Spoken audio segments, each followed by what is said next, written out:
vehicles at Ellesmere Port. £100 million is being invested in the factory.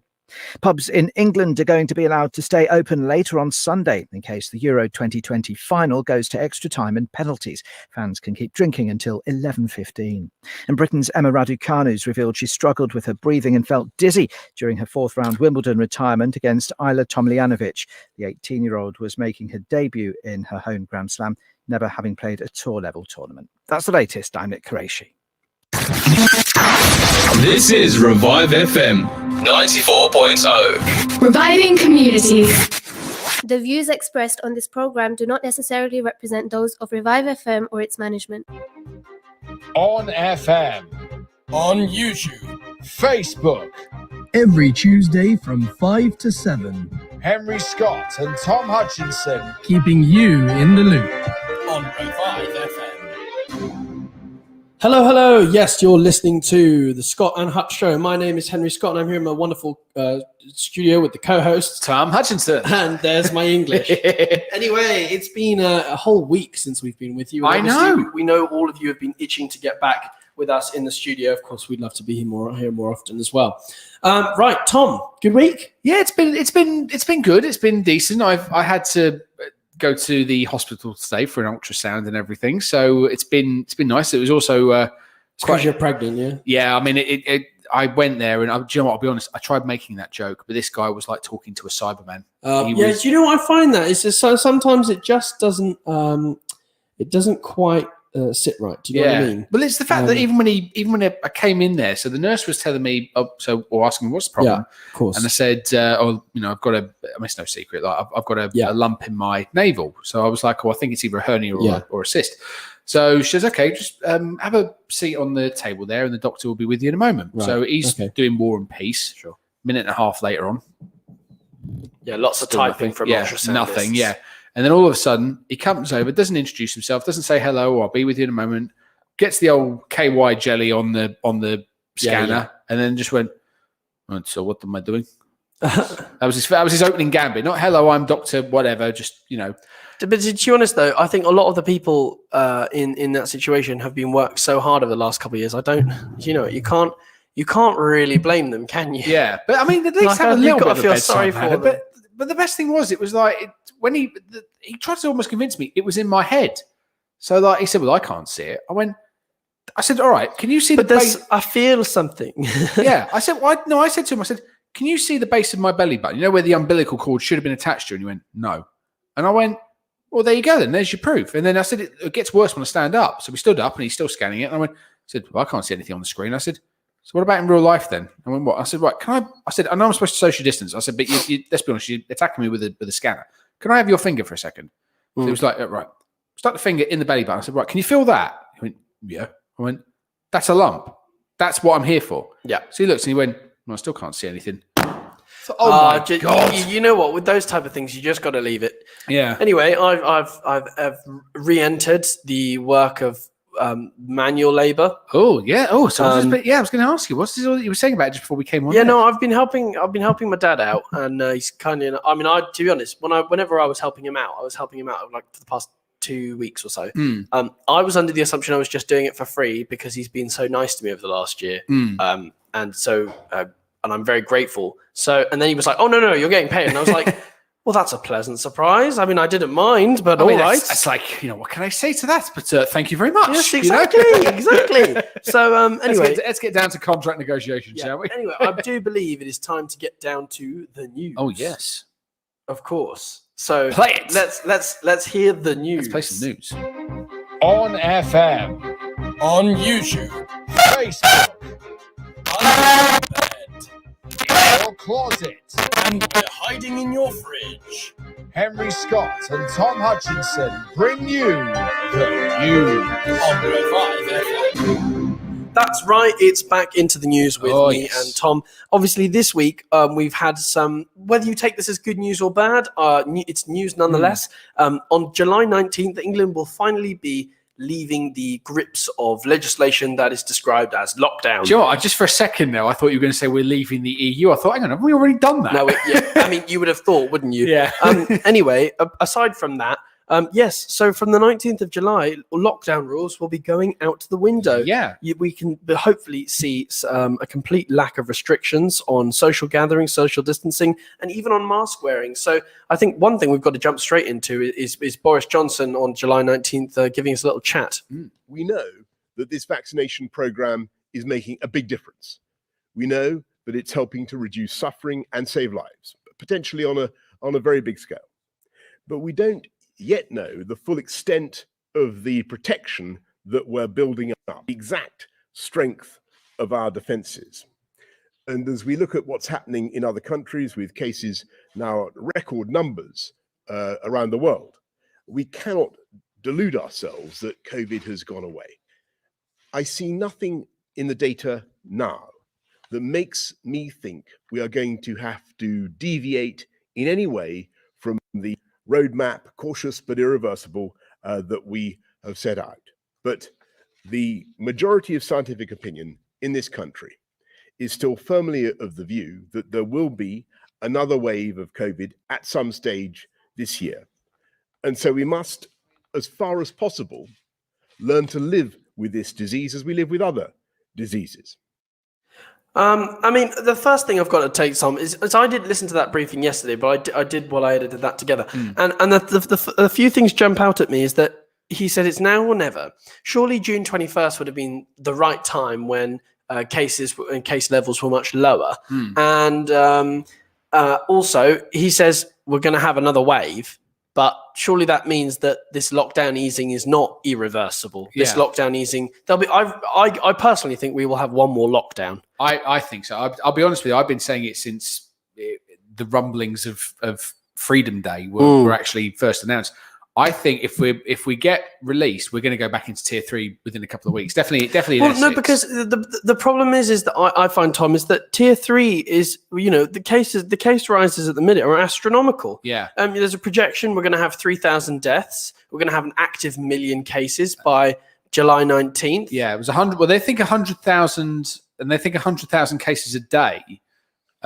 Is it in the autumn or the winter time? I think I heard. No, much sooner than that. Oh, really? We just heard on the news before we came. It's increasing 50% a week. Yeah, it's exponential rise. Yeah, well, it's 27 in the last 24 hours. 27,000 cases have been reported, which is still lower than we were at the peak in January. But, and again, not to sound morbid, but at least the death rate is staying low. It's not following trend. Well, I mean, that has been the whole issue with this virus, because what I was thinking about as well, Tom, was that when it comes to certain people, when it comes to certain countries around the world, countries like Taiwan, New Zealand, Australia, they've had elimination, especially New Zealand. New Zealand has had 7 deaths. Yeah. When they vaccinate their whole population, and everyone gets vaccinated, bar a few people that don't, they will have more COVID deaths then than they ever had before. I mean, for us, it is psychologically, in relative terms, acceptable to have maybe 1 or 2 or 300 deaths from coronavirus a year, because at one point we were having thousands of people die a day. So it's almost like we've been a little bit desensitized to it. Well, I mean, that's what it is. Is countries like the UK and France have being desensitized to the number of coronavirus deaths happening in the UK, whereas countries like New Zealand see it as tolerable to have no deaths from coronavirus. Yet, how are they supposed to go back to normal life, as it were? And it's a shame as well, because I know that, there's a YouTuber I follow called Alana Pierce, and she lives in LA but, for work and everything, but she's just gone back over to Australia. And so she had to do the whole, isolate for 2 weeks in a hotel, spend $3,000 trying to, to stay in there and stuff. And now Australia, she's actually saying, and I was reading about it as well, Australia is now back into almost a full national lockdown because there have been really major outbreaks of the Delta variant in places like New South Wales, I think in Darwin as well, and Adelaide. They've all had sort of a sharp rise of cases. But it does beg the question, though, because obviously, if you're having to go over there and you're doing the whole self-isolation thing, and I mean, for the UK, we can't even get over there. I believe we've actually been banned from traveling. Yes, we have. So how is it getting over there unless it's in import and exports? Well, It's the only it's other way I like can in think New of. Zealand, they pretty much banned all international travel with strict quarantine rules. Yeah. And it was one or two anomalies where they had a woman who tested positive 28 days after she had, and that's where there can be total anomalies like that. The virus can just sort of sit there. Supposedly, we've got testing capacity for around about 600,000 a day. But I mean, and everyone is encouraged to take their tests and get tested every week. But I mean, I think one thing that we do have to look at is how does this go forward into the winter? Because as Boris Johnson said there on the end of that clip, we are expected, and the consensus scientifically is that there will be another wave of coronavirus and thus subsequently flu as well in the autumn and winter. So when he says irreversible, what does he mean? Because when I hear another wave, I hear another lockdown. Yeah, but remember though, this was the thing. This easing of restrictions was going to be irreversible. Remember that there was the big promise. We're not going into lockdown. But there was less triumphalism because you remember last July, around this time, Boris Johnson came out. I think it was on the 3rd of July and said, this is my roadmap for going back to normal by November. Yeah. And how wrong was he? Yeah. It didn't quite. But then again, also, and I'm not slagging off everybody, but the majority of people don't play by the rules. Well, I mean, here's the thing. That's Boris Johnson made the big mistake of saying, I'm trusting the British people. Yeah. And I'm not going to lie. I, just as much as everyone else, has probably been guilty of contravening COVID rules, minorly or majorly, at some point in the last year. It is almost been impossible for there to be 100% compliance. But then also, I think because of people's lives. And also the fact that there has been such a how can I say it? What's the way I'm trying to sort of say? There's been such a contradiction of things you can and can't do. Exactly. We've swung in and out. Yeah. You can't keep up. There's so many different rule changes. Like, for example, at the minute, there are no restrictions on the gatherings for weddings. Yeah. But you can't dance at a wedding. I mean, people do anyway. Exactly. So, I mean, you have to socially distance. You can have as many guests as you want, but you all have to social distance. Now, I'm sorry, how does that work? It doesn't make any sense, does it? Because if you've got a venue, it's very strange. But I mean, something we've got to think about is the vaccination campaign as well. We've got 86% of the UK population has had one jab, which is great. It's astonishing and brilliant, especially in France, where uptake is very low. Yeah, because of skepticism. Yeah, well, it's funny because my sister is, as everyone probably knows, actually lives out in Paris because she works for Disney. Yeah, she has somehow managed to have both jabs, and she's 11 years younger than me. She's 23, and like she said that she was able to sort of get in quite quickly, get them all jabbed and she said there's a few people out there who are. There was a bit of a queue on the first one, but she said it's not as many as you'd think. And when people ask, it's either just a case of they don't know what's in it, they want to wait they don't want the side effects. Yeah. There's the whole microchipping. It's like how they're talking about vaccinating children, and a lot of parents are apprehensive to do so because children are not at risk from this virus. Yeah, but then I think that's, and it's. I was talking with a friend the other day, and I was like, oh, they're going to probably vaccinate kids. He's like, yeah, but why would they vaccinate children? And I said, well, to protect the older people. I was like, yeah, but the older people are vaccinated now. Yeah, but it doesn't still mean you still can't catch it. Yeah, I know that's the reason. But I think personally he had a fair argument to say that it makes sense in your head, doesn't it? Yeah. But then obviously you should do it just for the betterment of society, right? But I still think that in terms of reopening, I think it's the wrong thing to be doing. Because as we've told, scientists said that high coronavirus circulation levels with vaccinated people will breed variants. Yeah, and there's another new variant now. I worry we'll have a Delta variant that is A, more deadly, B, more transmissible, and C, doesn't work for vaccines. Yeah. I mean, it will be we have to immunize the whole population again. Yeah. First they were talking about having a booster jab in November, and then they've said that if you've had the Oxford AstraZeneca jab, the same as I've had that. You've had the Pfizer, haven't you? They're saying that you now don't need it. So unless you're having you don't need a booster jab in November. Right. Because apparently they're still going to work absolutely fine. Whether this is going to be a case of like next year you might need to have a booster or not, I don't know. But I'll be honest with you, it gets to the point I have to sort of switch off after a while because I mean, I know it's our job obviously to report the news and everything. No, but mate, I've not been on. Yeah. I've not been because been you as can't keep informed. up. No, because there's so much being bombarded at people all the time Yeah. as well. I mean, something we've got to talk about is some of the other rule changes. So, I mean, obviously, no limits on social distancing, No masks. no masks. Well, it's they are now. It's not advisory anymore. It's now your personal preference. No. It still is a legal requirement today. Until the 19th. Until the 19th of July, there will on the 19th of July there will no longer be any legal requirements to wear face coverings in step 4 of the government's roadmap. Yeah. Apparently, can you still work from home? The guidance is going to go. Yeah. And the messaging on the issue will end, but it is ultimately down to employers to decide whether to keep their staff at home or in the office.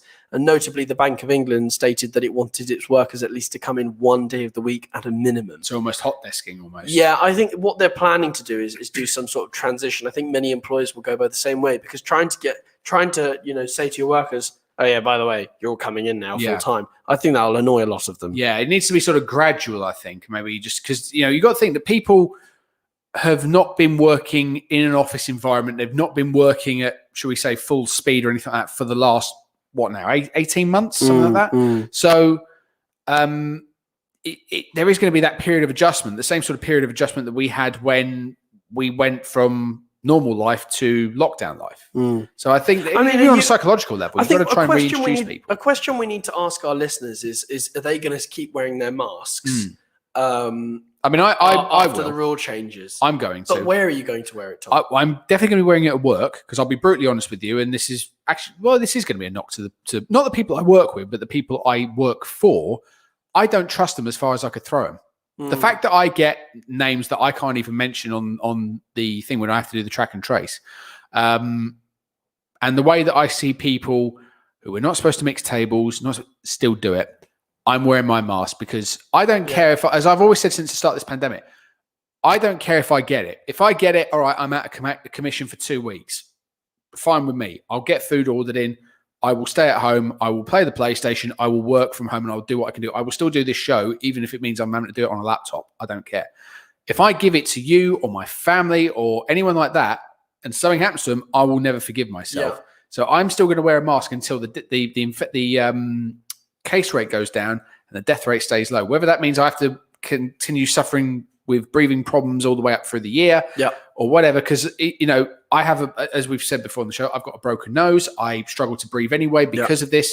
I have. I can't do it. I've got an issue with it because I will say, Tom, I hate wearing a mask. Oh yeah, I really do. Me too. Yeah, and then my issue is especially with responsibility to I suppose there's a civic duty, as it were, and I think part of that has to be that my civic duty is to the older people in society who this virus is at risk from.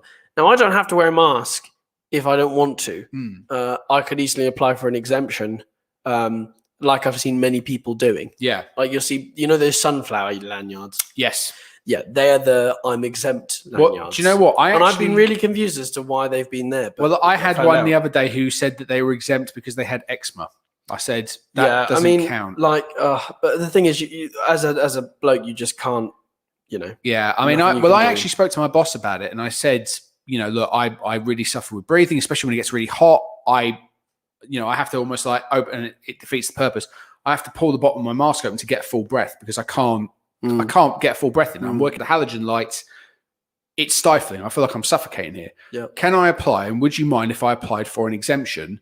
And I'll wear the lanyard. I'll wash my hands even more. I will make sure that I hold my breath if I'm pulling a pint or whatever. And he said, no, you can't do that. And I went, why? He said, because we have to be showing our customers that we are taking the steps to make sure that they are, that you are making a safe environment and that you are not putting them at risk. I said, yeah, but I'm not though. I said, the fact is, I test regularly. If I have anything like that, or I don't feel right, I'll take a test straight away. I've got them in the kitchen.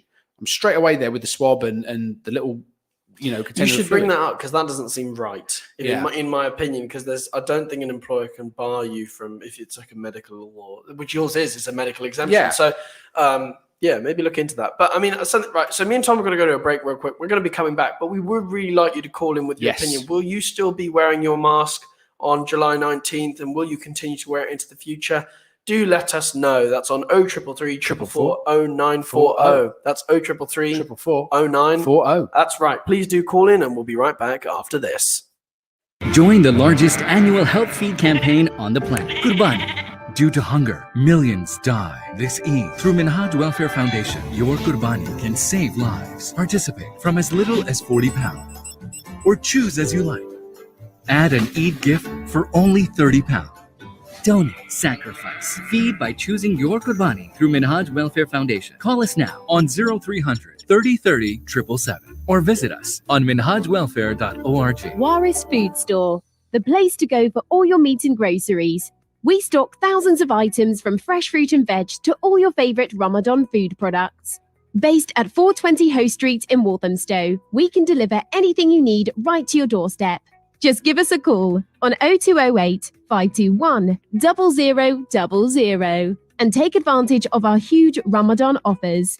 Waris Food Stores is now also available on Uber Eats. Let's connect with the Holy Quran. Minhaj Dawah Project distributes the Holy Quran in plain simple English for free. You can donate £3 and sponsor a Quran to a loved one, a neighbour, a colleague or a friend. We distribute Qurans totally free of charge across the whole UK, including in prisons. Please call us now to contribute on 0300 030 1951 or email us on dawah@minhajuk.org. If you want to advertise your business on Revive FM, then visit www.revivefm.co.uk. Alternatively, contact our sales team now on 07944 56 5616. That's 07944 56 5616. Does your pizza excite you? The London Pizza Depot invites you on a journey with our worldwide inspired pizzas. To the smoke and jerk drums of Jamaica, to savor the Caribbean hot, to sunny California, to enjoy the greatest invention, the Cali cheeseburger. Transport yourself with every bite. Our authentically prepared hand-stretched dough, freshly diced veg, finest cuts of halal meat, and our 100% mozzarella cheese ensures the delivery of a masterpiece every time. Visit www.londonpizzadepot.co.uk or our branches in Ilford or Plaistow. Now you can enjoy buy one pizza, get one free every Tuesday. T's and C's apply. Looking to get your finances in order? MR Accountants has you covered. We provide a full range of accountancy and taxation services, including annual and management accounts, self-assessment tax returns, VAT, bookkeeping and payroll services. We ensure you're kept up to date with the latest legislation, and our client-focused approach helps us plan your business finances from savings to investments. We are MR Accountants. Visit our website at mraccountants.com or call us on 0203 432 9138. With over 40 years experience in the industry, Plachette Carpets is the place to go for all your carpets, laminates, linos and wood flooring. We have an established network of suppliers, which means we can offer some of the best prices in town. We offer free estimates, free measurements and now even free fitting. Call us now on 0208 472 8568 or visit us at 157 Plachette Road, Upton Park, London, E13 0QZ. Revive FM 94.0 on the radio, on your mobile, and online.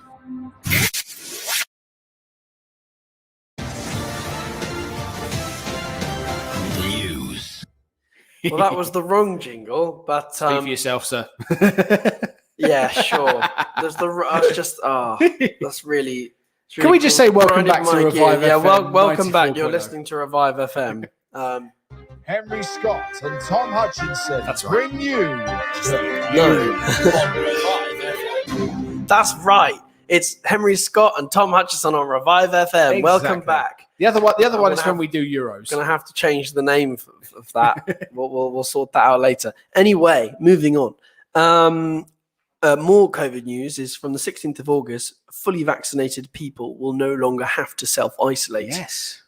Which is interesting, isn't it? Now, if I'm right with this, it's you have to take a PCR test, though, to confirm that you do not have the virus. You've not contracted it. So I suppose like you're saying with regards to the fact that we've now got the capacity to sort of test for 600,000 people, we're now effectively ready for it, whereas we were nowhere near that last year. I mean, we were trying to get 100,000 done a day, and we couldn't even get close to it. Yeah. So, something I've got to point out is more recently, you've got lots of health services and private hospitals, different NHS contracts being bought out by very large American investment groups. It's very strange, isn't it? I'll be honest, I haven't heard of that. Yeah, no, because Until Morrison's you got said that massive offer. Did you hear about that? Yeah, and they've rejected it, haven't they? But then their stocks went up. No, by no, about no. There's 30%. another one. Oh, there's God. another. Someone made another offer, offering like 9 billion instead of 6. Something crazy like that. Yeah. And UK, you know, with the hospital group Spire, the Spire Hospital Group, no, they I do. don't have, no. You know the Holly House. No, I think that might be really in Buckhurst-Hill. I've heard of Holly House because I was supposed to have a funny enough, an appointment for my nose there, and it got cancelled. Yeah, well, there's plenty of stuff. Is like a UK hospital group, Spire, has accepted 1.4 billion offer from Ramsey Hospital, and they've been contracted to provide services for the NHS on long wait times. And stuff like that. Yeah, no. The NHS has actually bought up a lot of the privatised slots for hospital. But they needed it, didn't they, for the beds at the time because they didn't have enough. Well, the beds and also the wait lists as well. So, yeah. But then now, with this obviously kind of because we all and there know are some. there is, Interestingly, there are also now some NHS hospitals offering private services. Yeah. To try and top up their own bank accounts. Yeah. Well, because this is also the. I suppose also, you know why? Because there is the. I mean, they keep talking about it. There's the rumor that the NHS is going to be privatised and sold off. Wouldn't be surprised. Well, exactly. I mean, the fact that this is probably what they're trying to do to make it seem like it's more in a better financial shape as opposed to what it is. I think WWE at the moment is kind of doing the same thing. They've laid off so many employees because they've just sold their streaming services to NBC, who they kind of work with, and Comcast. And there is talk that WWE might actually go up for sale, but they're trying to make themselves look more profitable at the moment by cutting and streamlining half their staff and their television programs and production costs and stuff, which is probably also what the NHS is starting to do, because if they do get privatised, it's going to look better for them, really, isn't it? Same as when Royal Mail was privatised. As long as it's free at the point of use, Tom, I have no issue with it. Yeah, but then it's you just sort of think like, hopefully that's not going to result in sort of layoffs of staff or anything, especially after, you know, there is no way that I mean, genuinely, I think that, and we've been saying this since the start of the pandemic, NHS staff work their backsides off. They do. They really, really do. Yeah. We can't give them a pay rise, but we can go and bang some pots and pans on Thursday night. I mean, that's ridiculous. But I thought it was quite a one-off funny. Pay rise would not hurt. Yes. What do they call it? 1 year of like an extra 25% or something like that. Because you're spent. What I love is that the Treasury, the UK government's Treasury, has spent all this money anyway. Why not?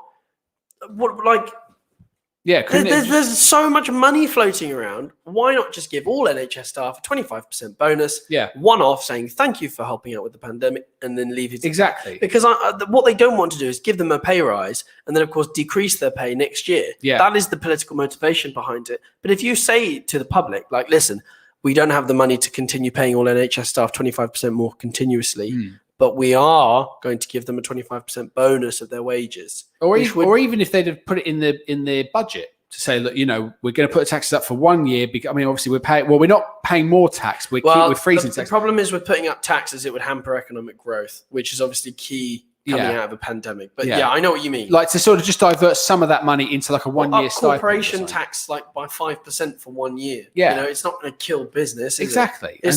You know what I love about corporations, right? It's when governments talk about raising corporation tax, you know, they kick and scream. They go, oh, you're going to harm business and like you're going to... No, we're not. And then, of course, you've got Joe Biden saying like, I'm going to raise corporation tax in the US to pay for my infrastructure plan. And all the corporations are like, oh, it's going to be really bad. It's going to stifle economic growth. Like, all these multi-billion pound economic corporations who don't pay any tax anyway. Exactly. Amazon doesn't pay any tax in Europe. Yeah, that's true. Despite all its revenue. Pret a Manger doesn't pay any tax in the UK. As they say, because they're not UK based, are they? Or their head offices? No, like they make a loss in the UK, so therefore that's they don't it. Pay. So it's ridiculous, weird. And do you know what? I think it sends a really bad message. It says once you get rich enough, you no longer have to contribute to the system that made you. Yeah, well, you know what I mean? There's an ethical issue I have with that, which is terrible. I mean, I was looking at, obviously, you know, where I'm sort of doing the whole property thing at the moment. And I mean, this is a long way down the road, but there was the option of, do I buy like my first house in my name? Do I buy it in a limited company? And obviously you pay the corporation tax on any profits that you make. And it's like, I was speaking to a financial advisor over it, and they were telling me all these ins and outs. And it was like, people were just so blasé about it. It's like, oh yeah, well, it's also the fact that if you sort of don't, this is not financial advice, by the way, but like, if you're buying your house and it's, I don't know, £200,000 and you're making £1,000 a year, and all in all it comes to £12,000, you're still running at a loss because you haven't made that 260 back. You won't pay tax on that. You won't. And I'm like, this is not the sort of stuff you want to be telling me. Sounds nice. Yeah, I mean, it sounds good, but then it's not. It's not when you think of it in kind of the grand scheme. What does your tax pay for? Oh, well, it pays for my healthcare, it pays for my roads, exactly, it pays for this, that, and the other. Yeah, it pays for upkeep, etc., etc. So, yeah, I mean, personally, if I'm lucky, I shall pay tax for the first time in my life this year, and I'll do so begrudgingly, but very happily. Yeah, as long as it goes to the right things. That's the main thing. There's a Tory government in charge. What are you going to do with that? Yeah, that's true. Nonetheless, anyway, moving on from that, trying to stay as impartial as possible. Oh, yes. After last week. The Mayor of London, Sadiq Khan, has recently defended allowing 60,000 fans into Wembley Stadium for the final Euro 2020 matches. Yes. Yeah, because we're not holding the final at Wembley, are we? But we are. No, we are. Oh, are we? We're holding the finals, or we're holding the final at Wembley to host more than 60,000 fans per match, which has drawn international criticism from the Italian health minister, who said it was ridiculous.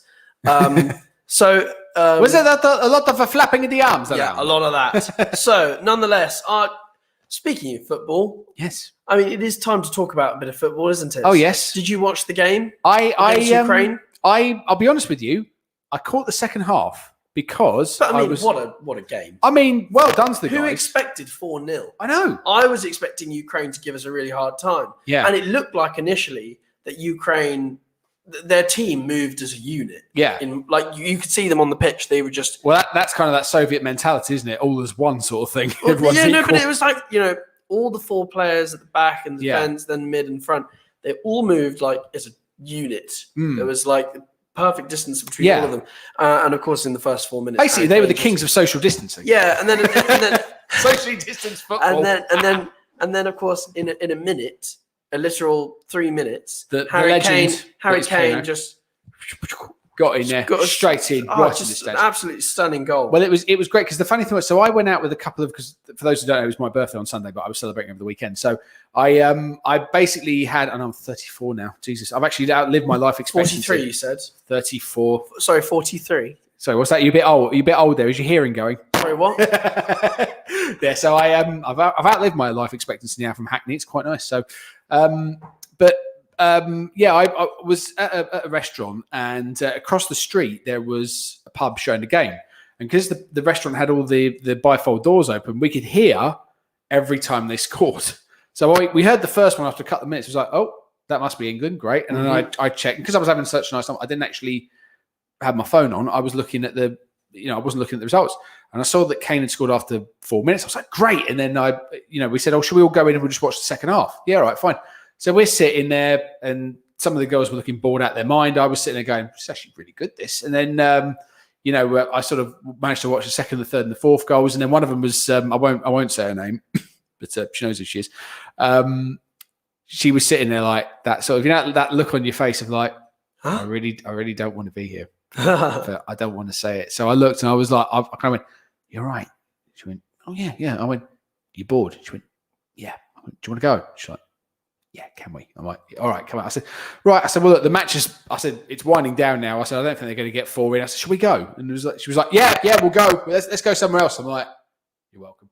But it was that was a great game and everything. And then we're kind of beautiful play. Do you know what I love though is the British tabloids are spectacularly good at jumping on the bandwagon. No. The British tabloids are spectacularly good at only knowing who Harry Kane is. Yes. You know what I mean? Yeah, they do it with because the front headline of the Sun, I believe, after we won that match was Harry Kane, amazing, and I was like, Sterling? Yeah. Sorry, who is Sterling? Yeah. Who is Sterling? Jordan Henderson? Ring any bells? Sorry, who's that? Said the Sun. looking around. I know. For the other players that exist supposedly. But this is what happens at Tottenham. Every time Kane scores at Tottenham, they go, "Oh, Kane is our talisman." What about everyone Son? else? What about Son? Well, no, just anyone else. Yeah, exactly. And it does, or Hoy Bien. It's like, no, hang on, he's not English, so we don't really bother about him. But it's a joke. It's an absolute joke. But honestly, fair play to him. And I'll be honest with you. I know last week we were a little bit downbeat, thinking we are probably going to go out. I've got a feeling we could probably at least get to the final. So I'll tell you what I think, Tom. And I don't know if you'll agree with me on this, but if Spain beats Italy, we will win the Euros. If we beat the Netherlands. Because Spain are rebuilding at the moment, aren't they? Yeah, they're in a low state, so it would be a bit of a fluke. Yeah, but if Italy wins and we go to the final and we play Italy, we'll lose. Yeah, we will lose. Italy has just played so solidly over this entire tournament. Yeah, but then I think there's been so many sort of shockers, like sort of France going out to Switzerland, and maybe we'll fluke it. Maybe it could happen. This could be the year that we actually do get to see football coming home, which would be nice. So who knows? You know what's amazing, Tom, is football has never ever come home while me and you have been alive. I know. Isn't that amazing? Even for me, of a man of when was Three Lions written? 1996. And since that time, it has never ever come home. Yeah, but I tell you what, if you click on that screen there, you might notice something. Maybe just play it, because I truly believe,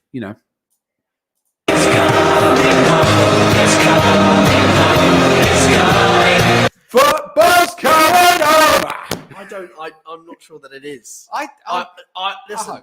I'd rather be proven wrong than be proven right. Yeah. All right. I think. But I'm just gonna. The thing is, do you know what I thought was amazing? Is during the who did we play before Ukraine? We played Czech Republic, didn't we? Was it Czech Republic? No, was it Czech Republic? Yeah, it was. Czech Republic. Was Czech Republic? Everyone was very skeptical. We always, but that's not just the foot. That's the British as a whole. No. Because we are very sort of downbeat. Because then it's a case of if it doesn't work, we don't really win up. very often. Yeah, sorry, You're right. It was the Czech Republic. Yeah. We were also thinking sorry, of the it was group Germany. stage. It was Germany. That was it. We played Germany last. That's ours. Yes, the cherries. Yes. Yeah, no, but like honestly, Germany.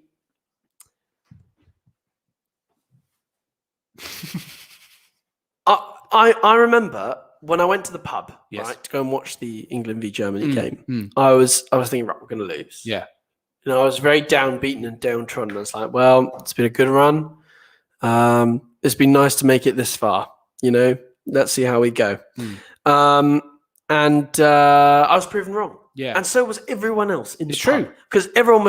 It was a very somber mood. It was because we'd seen it all before, hadn't we? Yeah, we've seen it at the World Cup. Well, that's what the song says. Everyone seems to know the score. Yeah. They've seen it all before. But and yet, since that song has been written, you're completely right. We have never ever won. We've not won a national tournament. No, we've not won anything since '66. That's. How did we even win in '66? We had the most amazing team back in '66, and it was played at Wembley. This is the thing. Do it again. This is where all the Well, look, I mean, again, I know that was then, but it could be again. I'm just going to keep rattling referencing, yeah. But no, basically, but this is also the other thing that now the press is getting onto.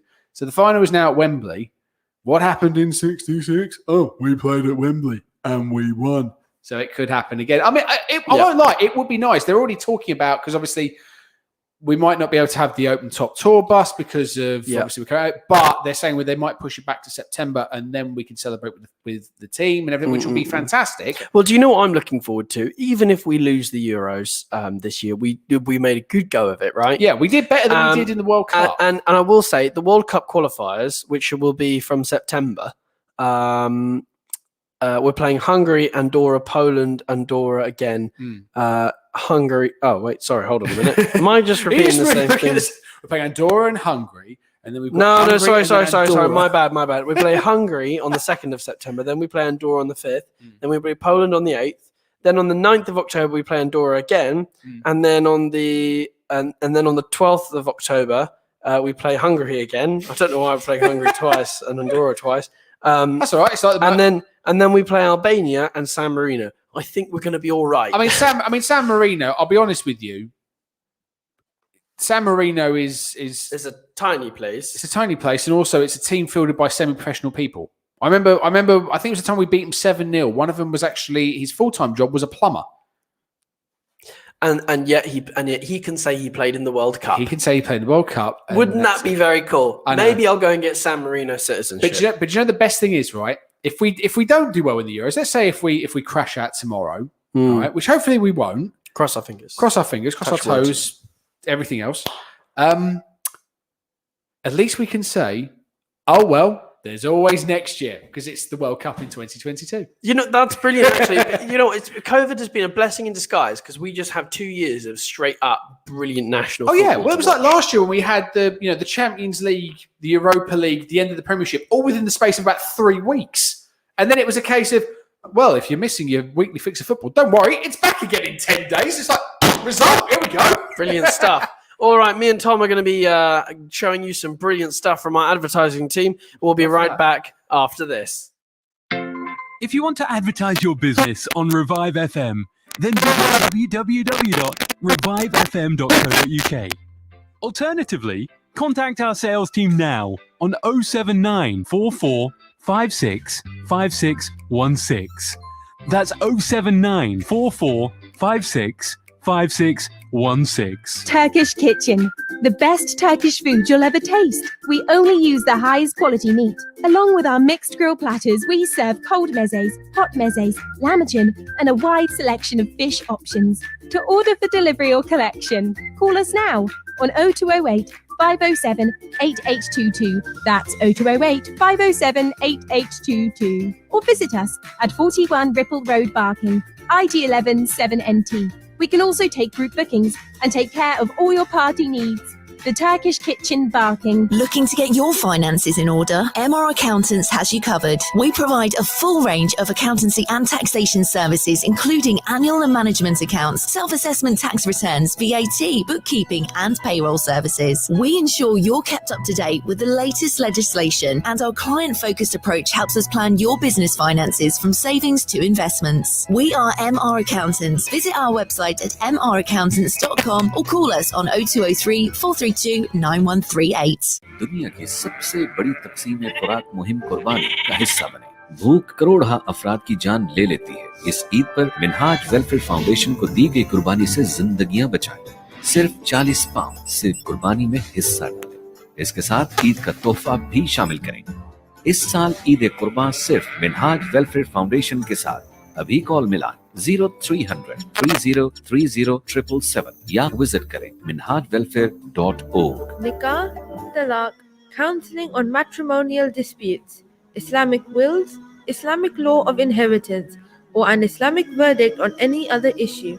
The Muslim Sharia Council is at your service. We provide official certification, and our experienced and highly qualified imams are available to provide you with guidance when needed. MQI London is based at 292 to 296 Romford Road, Forest Gate. We are open from Monday to Friday, 2 to 4 p.m. Or alternatively, call us now on 0208 257 1786. Everyone can now get free rapid COVID-19 tests twice a week. They show your results within 30 minutes. They also show you're doing what you can to protect your loved ones, your friends, your workmates, and that you want to keep life moving again. Around 1 in 3 people who have COVID-19 have no symptoms and are spreading it without knowing. That could be a friend, a relative, a workmate. It could even be you. Rapid tests are easy to get from nhs.uk/get tested. Let's take this next step safely. Waris Food Store, the place to go for all your meat and groceries. We stock thousands of items from fresh fruit and veg to all your favourite Ramadan food products. Based at 420 Hoe Street in Walthamstow, we can deliver anything you need right to your doorstep. Just give us a call on 0208 521 0000 and take advantage of our huge Ramadan offers. Waris Food Stores is now also available on Uber Eats. Revive FM 94.0. On the radio. On your mobile. And online.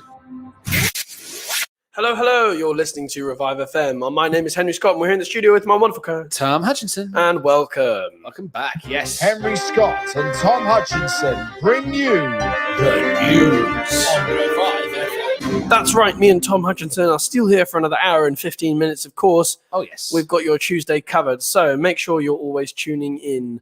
All right, Tom, what you got? Well, I've got a little bit of news, but first of all, can I just say that, as I was telling you in the break, I've actually learnt a little bit of Danish. Have you now? I have indeed. Now, Ofcom will get us if you swear in another language. I promise you, it's no swearing. It's no swearing, but it's something. All right, I'm gonna teach our lovely listeners at home. If you're down the pub, and you just so happen to run into some Danish Danes, yeah, exactly. Especially, let's say if we win after the final whistle blows, just go up to them and just tap them on the shoulder. Obviously, if social distancing, wearing your mask and everything, and just say, "Det kommer hjem."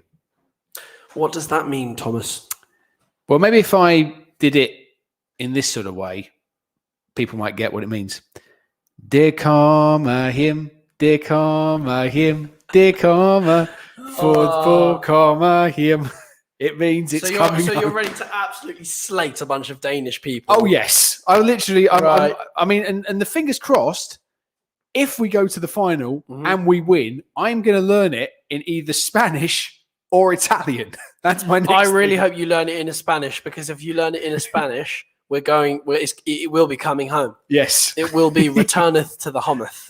I'm telling you now, it would be great, wouldn't it? It would be nice. Just, wouldn't it be a real boost? It would be. I mean, we've had COVID, we've had Brexit. Do you know what I was thinking? It was like, it's been a hard year. We've had COVID and everything. And I was thinking, hold on a minute. So is every other country. So it'd be nice for them to come home to them as well. Exactly. I was thinking, it's like, it's been a tough year for Britain. Hold on a minute. It's been tough for everyone around the world. But it's been slightly worse for us because we had to go through the arduous, absolute stain on humanity that was Brexit. Yes. Oh. I was going to say the stain on humanity. I thought you were about to say Boris Johnson. Well, yeah, that too. Let's be honest with you. But did you hear in the last week the Labour's Batley and Spend by-election? Yeah. Now this went to Joe Cox's sister, didn't it? Yes, it did. And it returned to normal because the Tories were supposed to win it. And if the Tories had won it, Keir Starmer would probably be out on his bum right now. Really? Yeah, it was a lot of pressure mounting on Keir Starmer to actually bring home an election, because it is unheard of by standard politics to hear the opposition lose a by-election. Yeah. It just doesn't happen. When you have a government, then there's a by-election, the government always loses because everyone hates the government all the time. And I think that we as a nation are very good at hating the government. Yeah. Don't you agree? Yeah. It's like, let's get them in. Yeah, they're finally, we hate you. Yeah. No, it's true. you. Honestly, I think, but again, this is the problem. It's because, and I've said this before, everything they say in their manifesto, they don't do. They need to be held accountable. They need to set timeframes of when they're going to do things. If not, they get a couple of strikes and then snap general election. That's what I think. That's the way, because then at least that way, they're not just going to sit on their laurels and go, well, we you promised to do. You got to vote. Exactly. But then that's the problem. You vote for them, they get in and they don't do it. And then you end up with people like Diane Abbott who go, so you said you were going to do this in 5 years. Yes, well, the figures show. £500,000 yes. for those 34,000 police officers. Yes. Sorry, 500,000? Yes. Are you sure? Yes, 500,000. That was 500. That was in the thousands of 500s. And the figures show it's like the thick of it. It is. Oh, it is. Literally the thick of it. Because I rewatch it every now and then because I think it's brilliant. Do you know what? I'll be honest. I've tried watching it. I couldn't get past the first episode. You've got to know. I just didn't find the thing is with a new series, you've got to push past that first episode. Yeah. Because what I find is when you get a fresh episode of anything, the first episode is always terrible. It's the pilot, yeah. So unless it's Rick and Morty, of course. What can I say? We just hit the ground running because we are great. That's the thing. They absolutely did. It was absolutely. And brilliant. Friday Night Dinner as well. That I've just watched. That I found just brilliant. What, the new season? Well, I binge watched all of them because now I've got I've got Sky Q, which has loads of box sets. Don't give them too much free advertising. But basically, I binge watched all the series of Friday Night Dinner, and I laugh all the time. I mean, the dad just has me in stitches. I mean, I can't say his catchphrase on radio, but I now say it in real life all the time. Something bad happens, and it basically means defecating on something. But it's so funny. And the point that I didn't actually realize, and this is how silly I am. So I watched Chernobyl which is one of my favorite dramas. I think it's absolutely incredible the way it's written. And I didn't realize that Paul Ritter was Akimov, who was the kind of the guy in charge of Chernobyl when it blew up. Yeah, the brilliant actor. Yeah. I never knew that. Yeah, I never knew until obviously he died. Yeah, I never knew he was the dad in Friday Night Dinner. You couldn't get more two polar opposite people. Obviously, all right, I get it. He's an actor. He has to play different people.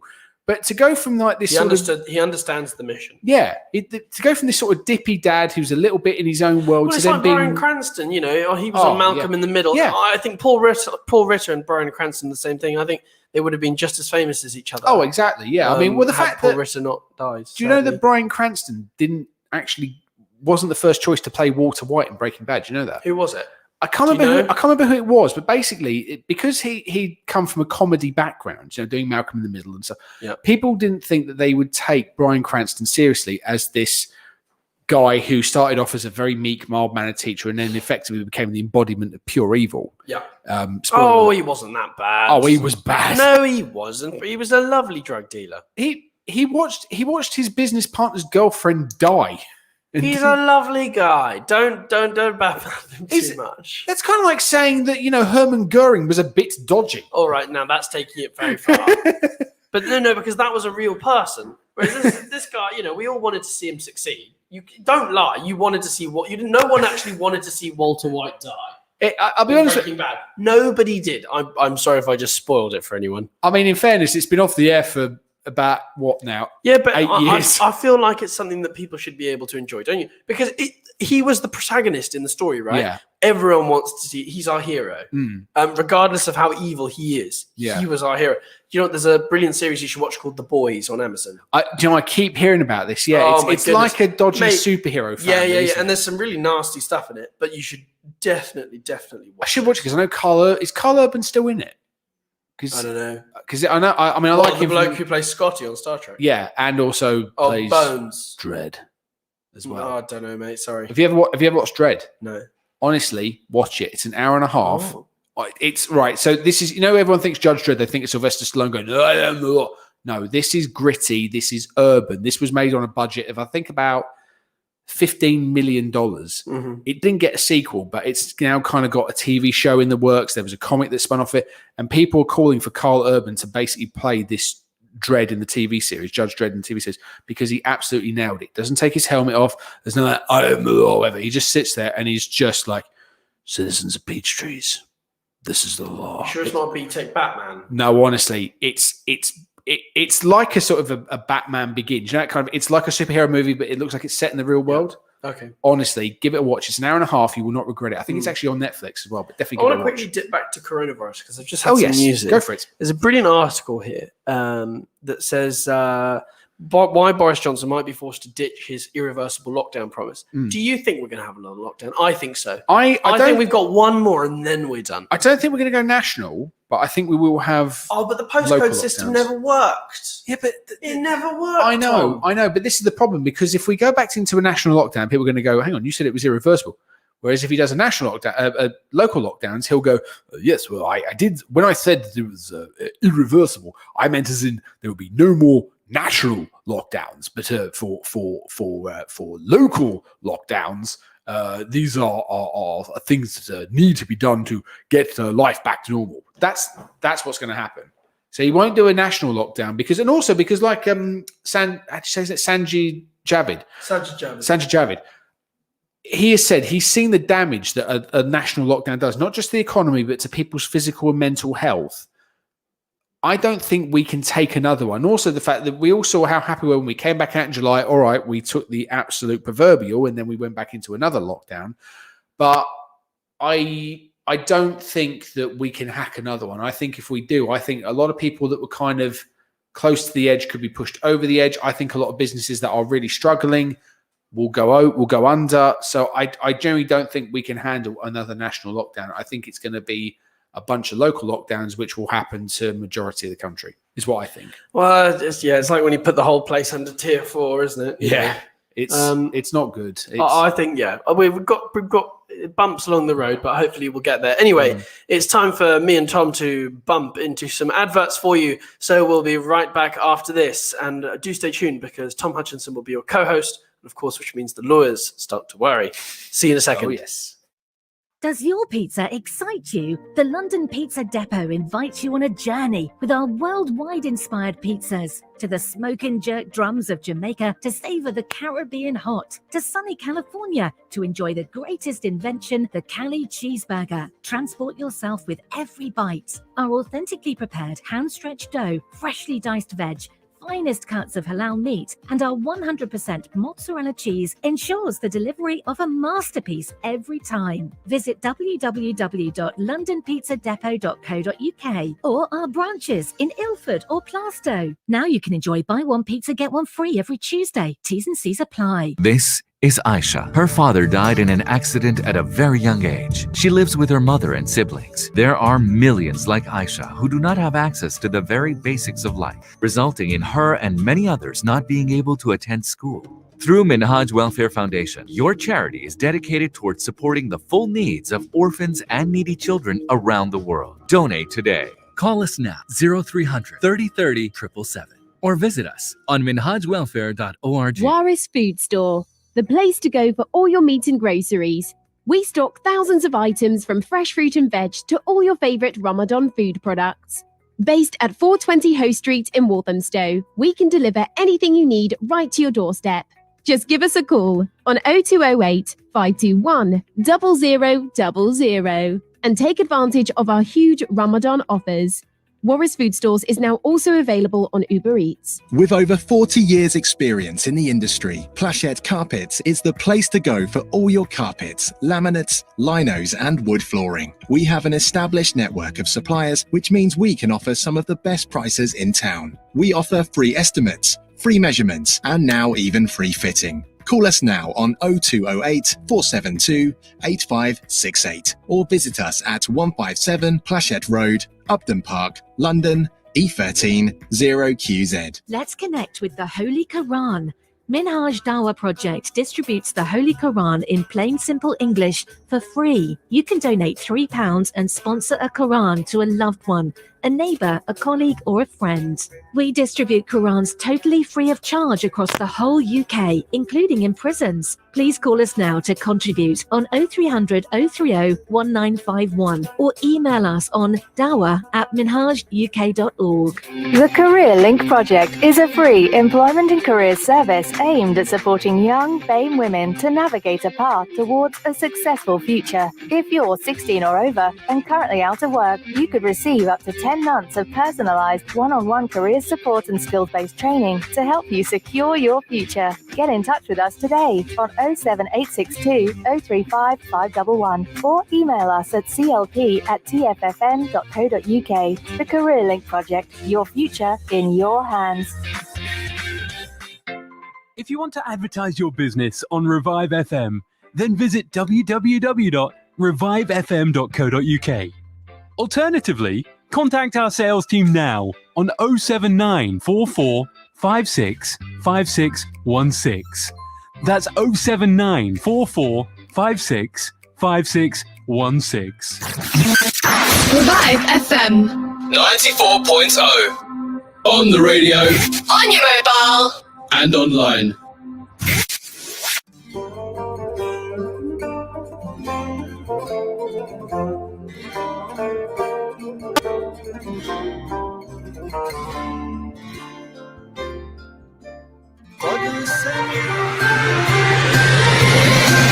This is Revive FM 94.0 with the latest news from around the world. From the Sky News Centre at 6, self-isolation will be ditched in England from mid-August for people who've had both COVID jabs and most school children. Only those who tested positive will need to stay at home. Close contacts can return to workplaces and classrooms. The Shadow Health Secretary, Jonathan Ashworth, says it's a risky approach. Sadly, being double jabbed means you are still a risk to others. And yet he's releasing controls on transmissions at the time when infections are rising, and then hospitalisations will rise as well. A 19-year-old who believed killing women would help him win the lottery has been found guilty of murdering two sisters. Daniel Hussein stabbed Biba Henry and Nicole Smallman in a North London park last June. 3 black men who were sent to jail in the 1970s have had their wrongful convictions overturned. They were among a group known as the Stockwell Six, who were accused of robbing a corrupt police officer. Cleveland Davidson says what happened has stayed with him since his arrest almost half a century ago. My mum and father died, and up to that day, my dad did not believe me. So can you imagine how I felt? My mum, she sort of, believe me, my dad wouldn't, So can you imagine the trauma I've been going through for 50 years? Hundreds of jobs have been safeguarded at Vauxhall's Ellesmere port plant. Electric vehicles are going to be built there. England's pubs will be allowed to stay open until 11:15 on Sunday night. The extensions in case the Euro 2020 final goes to penalties. The British teenage tennis star Emma Raducanu has confirmed she struggled to breathe as she retired during her Wimbledon 4th round match last night. The 18-year-old says the experience caught up with her. And British cyclist Mark Cavendish has won stage 10 of the Tour de France. It's his 33rd career stage victory, putting him just one win away from equalling Eddie Merckx's all-time record. Defending champion Tadej Pogačar is still the overall leader. That's the latest. I'm Nick Qureshi. This is Revive FM 94.0. Reviving communities. The views expressed on this program do not necessarily represent those of Revive FM or its management. On FM, on YouTube, Facebook. Every Tuesday from 5 to 7. Henry Scott and Tom Hutchinson. Keeping you in the loop. On Revive FM.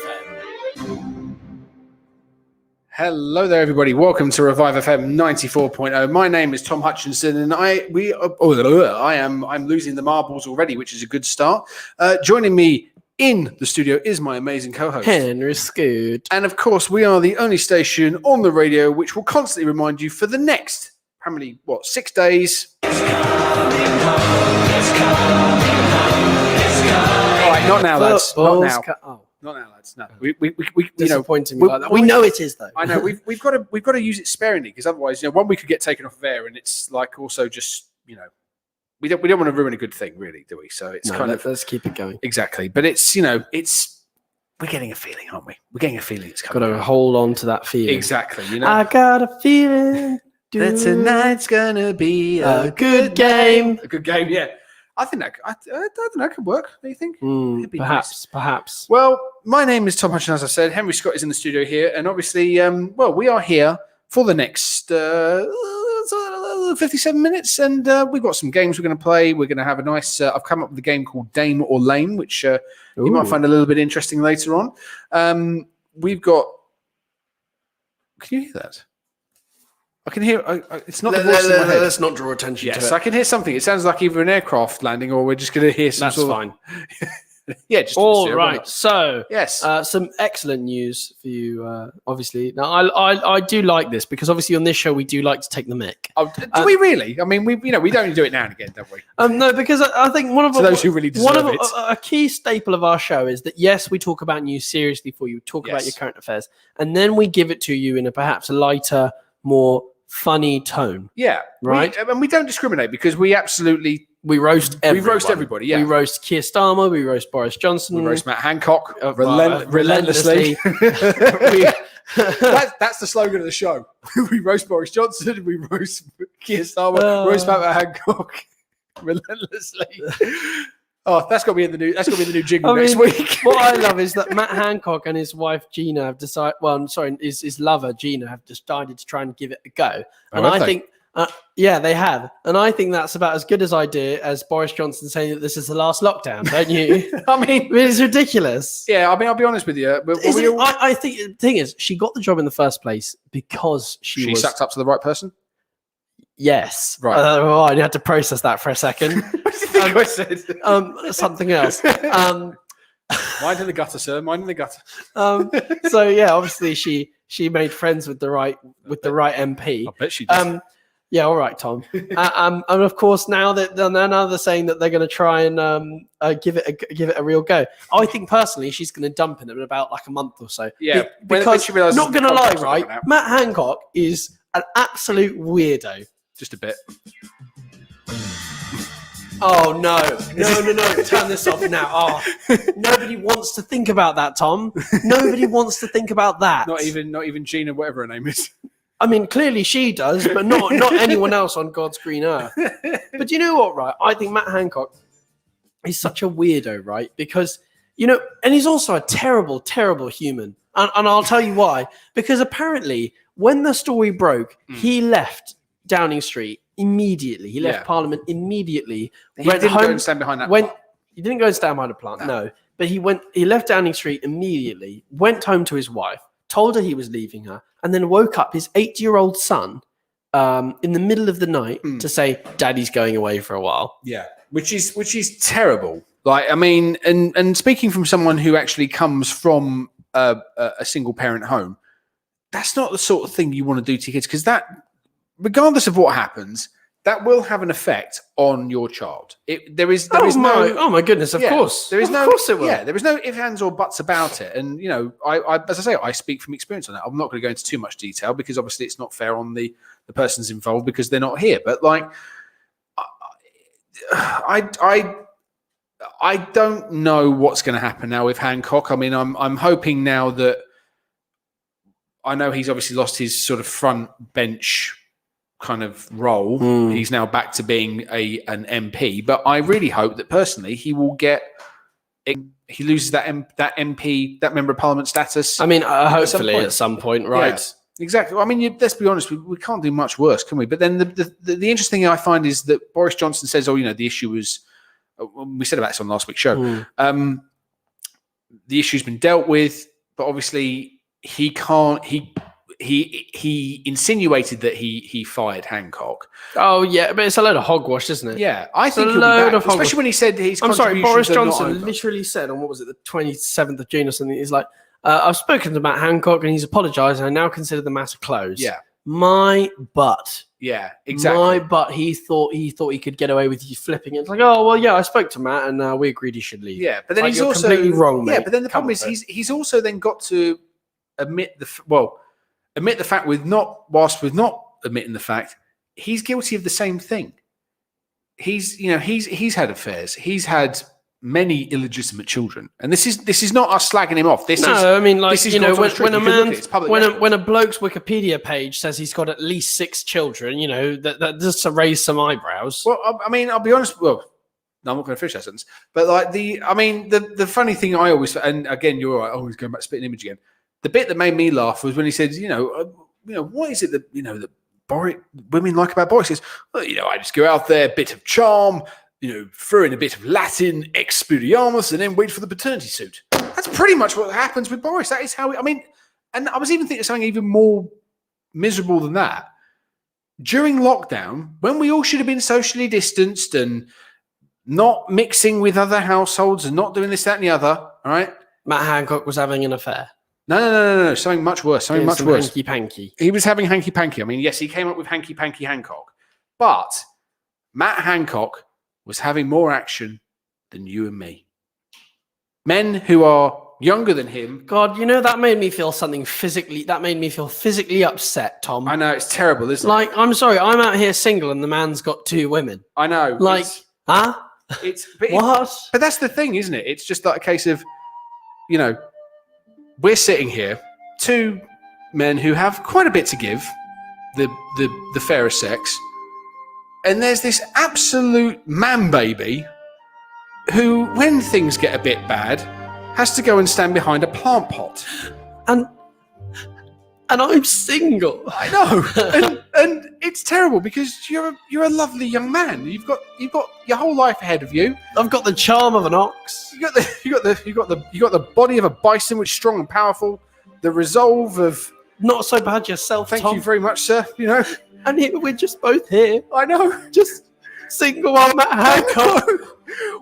While that guy's getting all the action. Yeah, like, come on, seriously, right? But we're not bitter. We're not. Henry's got. Look, you've broken. See what you've done now, Mr. Hancock. I'm breaking the You've studio now. broken Henry. You've broken the studio. This is all on you, Hancock. It's all your fault. Damn it, man! You had one job. It was to fix the country, not to fix yourself with a bit of hanky-panky. It would be better now. All right, so okay, something I love to talk about. I think every British person does is when you run out of things to talk about, you talk about the weather. Oh God! But the weather's been horrific, has it not? It's been terrible. I mean, I'll be honest with you. I thought it was summer. I got absolutely soaked just coming back from the doctor's though. I was going to Sainsbury's today, right? And I parked my car up. You know, it's only a 5-minute walk, and I walked into the supermarket, and it looked like I had a bath. Yeah, it was. It's just. It was so bad. It's terrible, isn't it? Like, sort of, you know. Like I just can't. You know, this is summer now. This is British summer. Although I did get. I mean, apparently we're finally going to get a heat wave around middle of July. Well, we finished. We do get them. The problem is they just don't last. They're like, instead of flash floods, we have flash heat waves. I'd rather have flash heat. I'd rather have flash floods, to be honest. I'd rather it was very hot all the time, and I'd rather have flash floods. Wouldn't you? I don't know. I mean, because realistically, the weather at the minute, my local high street actually flooded the other day, and my water got turned off for 3 days. So I mean, there you go. Due to the rain. It's hang on. How does that work? I don't know. The water was turned off because of the rain. Ask Thames Water. I don't know. Apparently, there's a sinkhole in the road, and they have to shut off the pipe, and we didn't have water for like 48 hours. That is or ridiculous. Longer. But we did get £30 for every 12-hour period. So that's like something like 25% of the water bill paid for in 3 days. All right, it's not too bad, I suppose. Yeah, I mean, I'll be honest. I'm still waiting for them to actually give me back £800 for a driveway that I didn't need to have repaired. So that's supposed to be coming back at some point this week. Apparently, I'm getting a response from them. But I'm just, it's like. Do you know what I quite like? I must be honest with you. Do you know what would be my ideal? I'm not sounding like that bloke from Hot Fuzz. Now, my perfect summer would be, do you know what I'd like? Sort of 3 days of sun, right? Don't have to be blisteringly hot. Like just somewhere in like the low teens, early 20s where it's kind of fresh, right? 2 days of rain and then finish off the week with a bit of sun. That's what I would like. Tom, if you know what I'd really love? I'd love to be a really rich city bloke who has a home in the country. And I get absolutely plastered on a Thursday. Then I go to work hungover on the Friday. And the end of Friday, I drive out into my country home in the middle of Oxfordshire in my big Range Rover. And then I go and enjoy the weekend at the country home and go shooting and stuff like that. I would love to be that rich and posh. Well, good news. You can do that. If I win the lottery, yes. Well, you know, I mean, why not? Or you know, get a job on Clarkson's farm. And then when he decides he's not going to do it anymore because, you know, it is not good business, you could then take over and it could then be Henry's farm. Oh, get Amazon involved. There you go. That'd be fun. We'll do it together. I'll be up for that. I mean, only if I can be like Joe. We should go to like Netflix or something. We were like, we want a TV show. Yeah. And they'd be like, what do you do? It's like, I'm sorry, you met us? I'm just going, yeah. I mean, I'll be honest with you. I watched some of the shows that are on Netflix at the minute or Amazon Prime. I have to question, is there a reason they're on there because no terrestrial network would pick them up? You know, not even like there's some things I look at and I just, I mean, like there's this advert for, was it the Tomorrow War? Have you seen this with Chris Pratt? Have you, right. No. It's it, right. I haven't watched it yet and I'll be honest with you, I'm not going to, right? The premise is that all of it reminds me of that old mini advert from when the minis first got reinvented in 2001 where they go, annoyingly, aliens arrive. And they'd stop our way of living. That's what this is. It's a war that's taking place 30 years in the future. They come back to recruit us and then go and fight the war. Do you know what though? I no, kind of thank feel you. like this pandemic has been a bit like an alien invasion. Well, it kind of has been. It's just it's biological warfare, really, if you think about it, isn't it?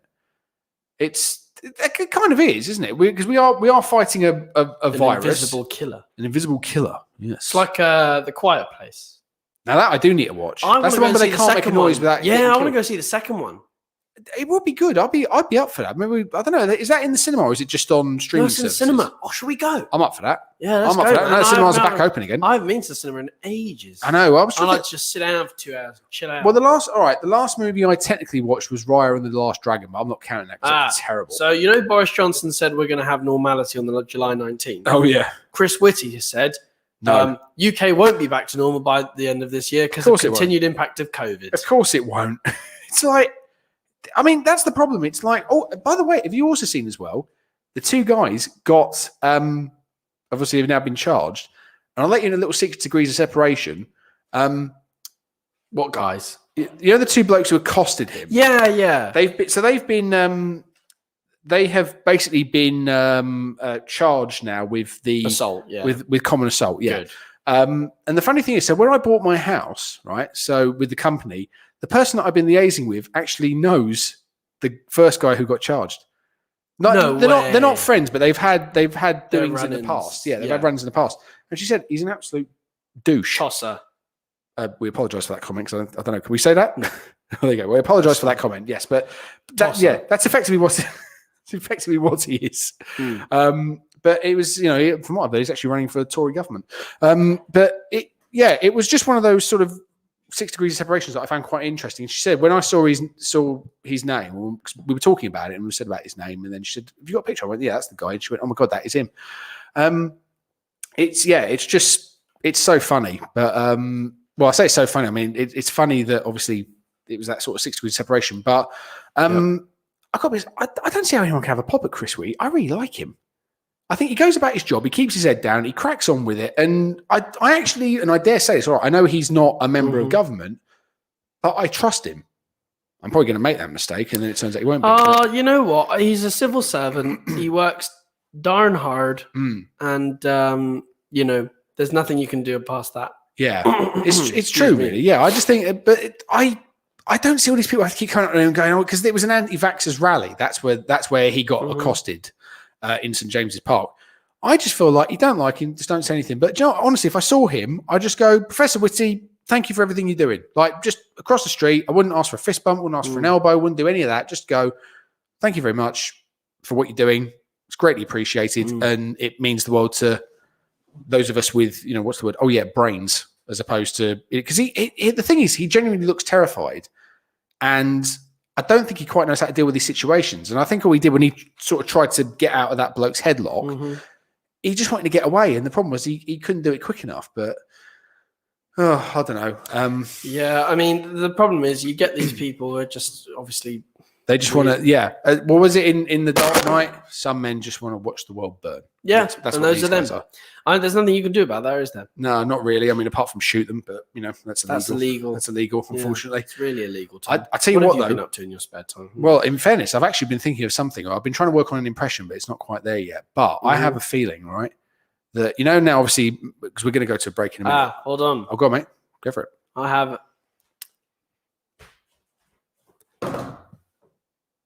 How do you pronounce the store that sells really cheap clothes that goes Primark? It's Primark. Yes. Well, you'll love this because recently, oh no, Primark had to clarify. Yes, how you said the name. Yes, because my mum, when it first sort of opened back, when we started, it used to be Primark. Yeah, it's not Primark. It's Primark. Yeah, it is Primark. They've actually, I mean, I've got to be honest with you, that's kind of one of the weirdest press releases they've ever had to do is just to go, we're actually pronounced Primark. Or as me and my mum used to call it, Primani. Primark? Oh, because of Armani. Yeah, exactly. Yeah. It was like Target. Feel like a bit more fancy. Yeah, it was like at Target in America, big sort of department store. And my mum's friend used to call it Target, but because she was Welsh with an American twang, she said, "Oh, come on, we're going to go to Target." So instead of Target, it was Target. Trying to make it sound nice. Another question I got for you, sir, and a few things we'll talk about after the break. Go on. Have you been watching Love Island this year? I've not been, but I have heard. Don't watch it. Well, I was actually just going to say, and it's funny you've actually got there. I just had a feeling, and this is what I was going to say just before you said that. Feeling that tonight's going to be a good game. Yeah. I have a feeling that I know who's going to be going back in there. I mean, going back. Well, going in there because think about it. Who's just left a very, very, very, very important job. I mean, can you imagine? Next to enter the villa, it's Matt Hancock. Or is that all these guys go, oh my God, who's this like tall drink of water? Oh my God. Oh, hold on a minute. It's Matt Hold Hancock. on a minute. You know that girl Shannon who works in the civil service? No, because I don't watch it. Oh, right. Well, there's a contestant on the show called Shannon who works in the civil service. Right. Perfect match. I mean, there you go. Hancock and Shannon. I'm just saying, right there. And I mean, the clue's in the title. His name is Matt Hancock. I mean, that's just saying there's going to be some hanky-panky Hancock. That's all I'm saying. But anyway, on that bombshell of letting you know who's disappointment in our country. Yeah, on that terrible, exactly. We are going to go to the villa of adverts. We'll see you after the break on Revive FM. If you want to advertise your business on Revive FM, then visit www.revivefm.co.uk or contact our sales team now on 07944 565616. That's 07944 565616. Advertise with Revive FM. Turkish Kitchen. The best Turkish food you'll ever taste. We only use the highest quality meat. Along with our mixed grill platters, we serve cold mezes, hot mezes, lahmacun, and a wide selection of fish options. To order for delivery or collection, call us now on 0208 507 8822. That's 0208 507 8822. Or visit us at 41 Ripple Road, Barking, IG11 7NT. We can also take group bookings and take care of all your party needs. The Turkish Kitchen, Barking. Taj Grill invites you to the world of Pakistani cuisine. With every dish prepared to perfection, why not try our sizzling mixed grill, our famous masala fish, or choose from our selection of freshly made curries and allow the Taj Grill experience to speak for itself. Visit us at 72 Ilford Lane or 508 Ilford High Road or call 0208 262 6476. We also offer catering for all your events. Call us for more information. This is Aisha. Her father died in an accident at a very young age. She lives with her mother and siblings. There are millions like Aisha who do not have access to the very basics of life, resulting in her and many others not being able to attend school.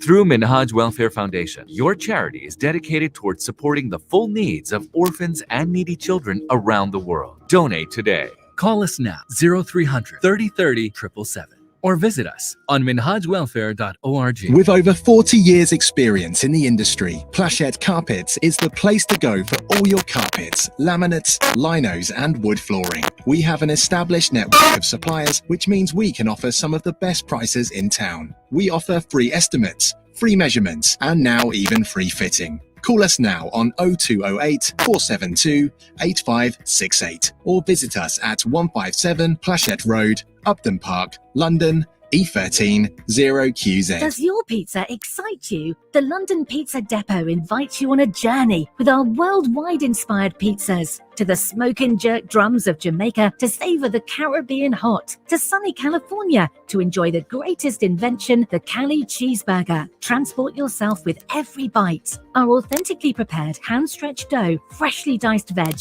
finest cuts of halal meat, and our 100% mozzarella cheese ensures the delivery of a masterpiece every time. Visit www.londonpizzadepot.co.uk or our branches in Ilford or Plaistow. Now you can enjoy buy one pizza get one free every Tuesday. T's and C's apply. Thinking of selling or letting your property? Need someone reliable to find the best prospect for your home? Well, look no further. Cameron Adams is here to take care of all your needs. Our professional and experienced team will guide you through the entire process and ensure you find the right client for your property. For a no obligation quotation, contact us now on 0208 558 2000. That's 0208 558 2000. Or visit us at 30 Church Lane in Leytonstone. Cameron Adams, always at your service. Revive FM. 94.0. On the radio. On your mobile. And online. Hello there, everybody. Welcome back to Revive FM 94.0. It's Tuesday, so yes, you know what that means. No, it's not. Not yet. Tomorrow. Tell you, we can't waste this good thing. You know. But Tom, it might be. It might be. It might be. But don't just go. No, don't rule things out, Tom. Yeah, but also don't be too pessimistic. It's just. Oh no, I'm not being pessimistic. I know we know the score. I know, and we've seen it all before. But we've got to crack on. Exactly, we do, because we've got to crack on because we have a little bit more news. Sorry, that's not the right jingle. It's a jingle. All right, well, maybe we should use that for the. Maybe we should just use that for football. Yeah, how about this one? Henry Scott and Tom Hutchinson that's better. bring you the news On Revive FM. Right, You got now, any news for us, I Tom? do have a bit of news for you now. Unfortunately, well, I need to say to you, if you can open up the video that I just sent you, because obviously now the reason we're going to say this is because we can't show the video, not because it's bad or anything, but because it involves children. Safeguarding. Exactly, yeah, it involves children, and we don't have permission to show it. So, yeah, basically, you'll probably hear it in a second. You know the woke brigade, the woke and warriors. Yeah, what have they got on about? Because all I'm seeing is a bunch of Yeah. primary school doing a little video. Well, basically, they're back at it again. So, well, what have the woke? That's the sound of the police. What have they said now? That's the sound of the beast. that's my woke warriors. What have they said now, Tom? Right. So basically, I don't know if anyone has seen this in the news. A primary school has filmed a video. Fackfield. It's you're right. Flackfleet Primary School, that's it, in Lancashire, has filmed a video for the England Euro squad. Yeah. And they've done it to Vindaloo, right? The Fat Les song, okay, which we all know is great. Now, the school was actually forced to suspend its Twitter the other day after parents. I mean, I'll be honest, some of these people actually have had relations with male and female people to produce children because they sound like idiots. They basically labelled that video that you've just watched as, and I quote, mindless hooliganism. Huh? Yeah. I'm sorry, they're going to grow up and be educated and be brought into society where they will all become hooligans anyway. Exactly. So what's the point in installing it into them sooner? Yeah, but the thing is, right, just like if you watch that video, okay, I've watched it, man. It's not bad. There's no hooliganism there. There's no hooliganism just a lot there. of, I think, there's something to do with national pride, right? And we take a lot of pride in our football. There's absolutely nothing wrong with this video. I've not seen. It's not like they've got them fake smoking. Yeah, I mean, there's drugs a bit and there. paraphernalia. There's a girl smiling, and she's got the cutest, happy smile. Her face is painted with the St. George's flag. I mean, there's clearly not a 9-inch machete behind her back or anything, but somehow the woken warriors have come in and basically gone. That's the sound of the police. That's the sound of the beast. No, I'm sorry. That is just blatant hooliganism right there, and it's mindless as well. I never once looked at that and thought, do you know what? Those kids belong in the National Front. Those kids, those children are going to end up, part of all sorts of nasty gangs and crime. These I'm sorry, kids they're are just celebrating England, like they're the rest having of a laugh. us. They're all enjoying it. The teachers are there, and it's like, You know what, Tom? I think at a certain point, it gets too much. I mean, I agree that we need to obviously be sensitive to certain degrees in our society, but it's 5-year-olds. It goes too far. It's 5-year-olds having fun, right? But this is the thing, Next right? thing they're going to be like 5-year-olds can't leave the house. It's like, I know they've been out for the past year. But this was the thing, right? So I've got some of the comments on it. So that video got over 100,000 views, right? I think it's fantastic because they're just having a laugh. Yeah. That's all they do. They're literally having a laugh, and they're going, "Come on, exactly." Let them sort of have a bit of a childhood before we rip it away from them and tell them about the joys of life as an adult. But one parent who describes himself as, quote, a father and a council candidate, which already means he's a bit of a Kevin. I can't say the other word. Doorknob, without the door. Tweeted, quote, "It's disgusting behaviour. These children are being pressed to participate in by the school." I'm sorry, to do that video in the first place, they would have had to get parental permission. So exactly, there is no way. But they were saying it says, "I've had a 7-year-old child, and I absolutely do not want her to be exposed to this kind of mindless hooliganism." And another one branded the children as a sea of aggressive white faces, and it disgusted and worried me. The fact that I'm insulted and I told I don't love this country for criticising this song says it all. Nasty. I'm sorry. But, some of the things that I see, like Cardi B's WAP and all this sort of stuff. Oh, my goodness. That stuff... It's like, we're sorry, we can't play certain songs on the radio, but here's Cardi B talking about eating various parts of her. Yeah. I'm sorry, if you're going to say we can't have certain songs on because they're from a different era, but then you're going to allow that stuff on the radio, it doesn't match up for me. But the thing is, and this is the bit, right? So we're heading into culture war territory. I don't like this. I don't like how divided our country's getting. Tom. Exactly. We need to be united, hence the term United Kingdom. That's the problem. But there's not very much of the minute, is it? I know, but this is the other thing that gets me, right? So all these woken warriors and all this sort of stuff, right? They try to say that Vindaloo is a racist song. Now, me personally, I don't think it is. Obviously, I was there when it came out, right? I was 8 years old, and we were all going Vindaloo. No, it's not slagging off people of an Asian descent. Yeah, it's actually what the song is. It's a celebration. It's actually making fun of football songs. Yeah. That's what it was. It's done by Keith Allen, who's Lily Allen's dad, the actor, the composer.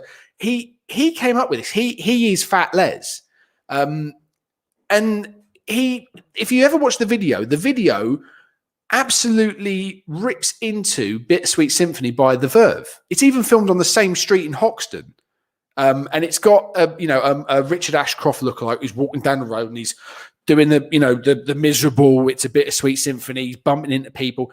And then there's just you've got Matt Lucas and David Williams in the background, you've got Ed Tudor-Pole from the Crystal Maze, and then you've just got Keith Lemon, sorry, that's the new one actually. Keith Lemon and Will Mellor, they're doing the Vindaloo 2, which is a charity single. Keith Allen walking along to camera going, can I introduce you to a lump of cheddar cheese? It's not actually slagging anything off. It's just it's poking fun at itself and poking fun because they always used to do these. Do you know what songs. I find is that, much like in the US, something I find quite interesting is lots of things don't happen in TV and sport now, despite, and the thing is, it's not actually the BAME community that takes issue with it sometimes. It's white people taking issue with white people. Yeah. And I don't... It's white people saying, someone from the BAME community could be offended by this. I don't like it. And then they go, well, what are you? I'm white. It's you're speaking on behalf of another community. I'm very happy to obviously be told by someone that it finds them offensive. Yeah. However, if you're going to say, I'm not offended by this, but somebody else will be, I shall wait. Obviously, I shall check. Yeah. But I shall wait until the person who it's supposed to offend comes to me and says I'm offended. Yeah, exactly. Until then, it's that's it. It's don't be don't be told by a tertiary person. You want it to be told by the person. It's I don't get it. It's people that are being so sensitive. Back when we could have pantos before they were all getting cancelled because of COVID, there was the whole debate about having Snow White and the Seven Dwarfs, where you can't have seven dwarfs. It's now the seven short people. And why do they always have to be men? It's an old fable from about 100 odd years ago. It's not like we're saying midgets, which is, an offensive term. And the thing is as well, and this is not another dig or anything. And I'm not going to lie, Tom, the amount of what would definitely be considered to be very anti-woke and very offensive content on the internet that I digest on a daily basis is insane. Does that content upset me? No. Yeah. And I actually find it quite funny, as does everyone else. Yeah. I mean, I think because there's something about people don't like to get offended, and I think it's the people who get offended. It doesn't actually concern them whether they're offended or not. Well, it's like, Joe, I watched before the world went It's pop. just a shame that the main representative of the anti-woke movement is Lawrence Fox, who's actually a so-and-so. A non-woke idiot. He's, Why is he the face? I don't know. Because that man is backwards, that man. I know. I have to question what did Billy Piper see in him. I must be honest, unless he's either loaded or What he's did hung any like a donkey. music producer seeing him when he released an album? Really? Yeah. Do you not know this? No. He released an album when he was in his 30s. I mean, sort of like a midlife crisis type of thing. I mean, I've got to be honest with you. I mean, for crimes, don't you think that maybe Lewis should have been investigating that as opposed to what was going on around Oxfordshire? I don't know. I don't know. I just don't get. But there's the other thing. All right, I get some of the stuff like sort of black and white minstrels. You can't get away with that now. Obviously, it's blackface. It's not acceptable. One of the things I watched was before the world went to pop was Jimmy Carr, right? And I saw him in. Well, I mean, he's still just as offensive as ever. Well, yeah, but I don't think he cares. Yeah, but the thing is, right, when you go to a Jimmy Carr show, so there was a girl who I'll probably tell the story. I'm not going to go on to him because we'll go, it'll take up the whole part of the show. But when I watched the show, he made a joke about women drivers. I mean, it's old school. Everyone has a go at women drivers, like from the year dots. Yeah, it's a cliche. It's old school thing, right? And this woman, who I won't lie, had one too many bottles of drink, right? Shouted out at the top of her lungs, "Oh, real original! Why don't you do something else?" And it was like, obviously, it's Jimmy Carr. If you heckle him, he gives it back. Yeah, he gives it back to you, and it's and it's like, I've been heckled by Jimmy Carr. Fantastic. Yeah, and it's like, oh, fantastic. I've been heckled by Jimmy Carr. My night's now complete. You know what you're going to get with him, right? It's like you're going to see Jim Davidson. You know what you're going to get with him, all right? You are prepared for it. You see Chubby Brown, you're prepared for it. Okay. You saw Bernard Manning back in the days. You knew you were going to hear the M word. Yeah, without fail. But this woman wouldn't stop. So when he heckled back, you think, great, okay, you've had your moment now, love. Move on. She then went why don't you drop your trousers? But she's not stopping. So now it's all the boys, everyone's sitting there going, oh, all right, come on in, Jim. Right, game on. This is starting. And he's building up for this. And he's like, right, okay, I've got to put it down. And it actually stopped the show for about 20 minutes because she would not shut up. Can I see a video of this? I'll have a look. I'll see if I can find one. I want to watch that. Yeah, we obviously can't broadcast it because when I went, it was pretty offensive. It was swearing. But were you live? No, we weren't. We weren't live. We were at the Brentwood. No. I was watching it live. Yeah, I was at the Brentwood Centre. So this is before I moved up there. This was back in 2019. This is back when the Brentwood Centre actually showed live shows before they went into administration because of COVID. Thank you, government.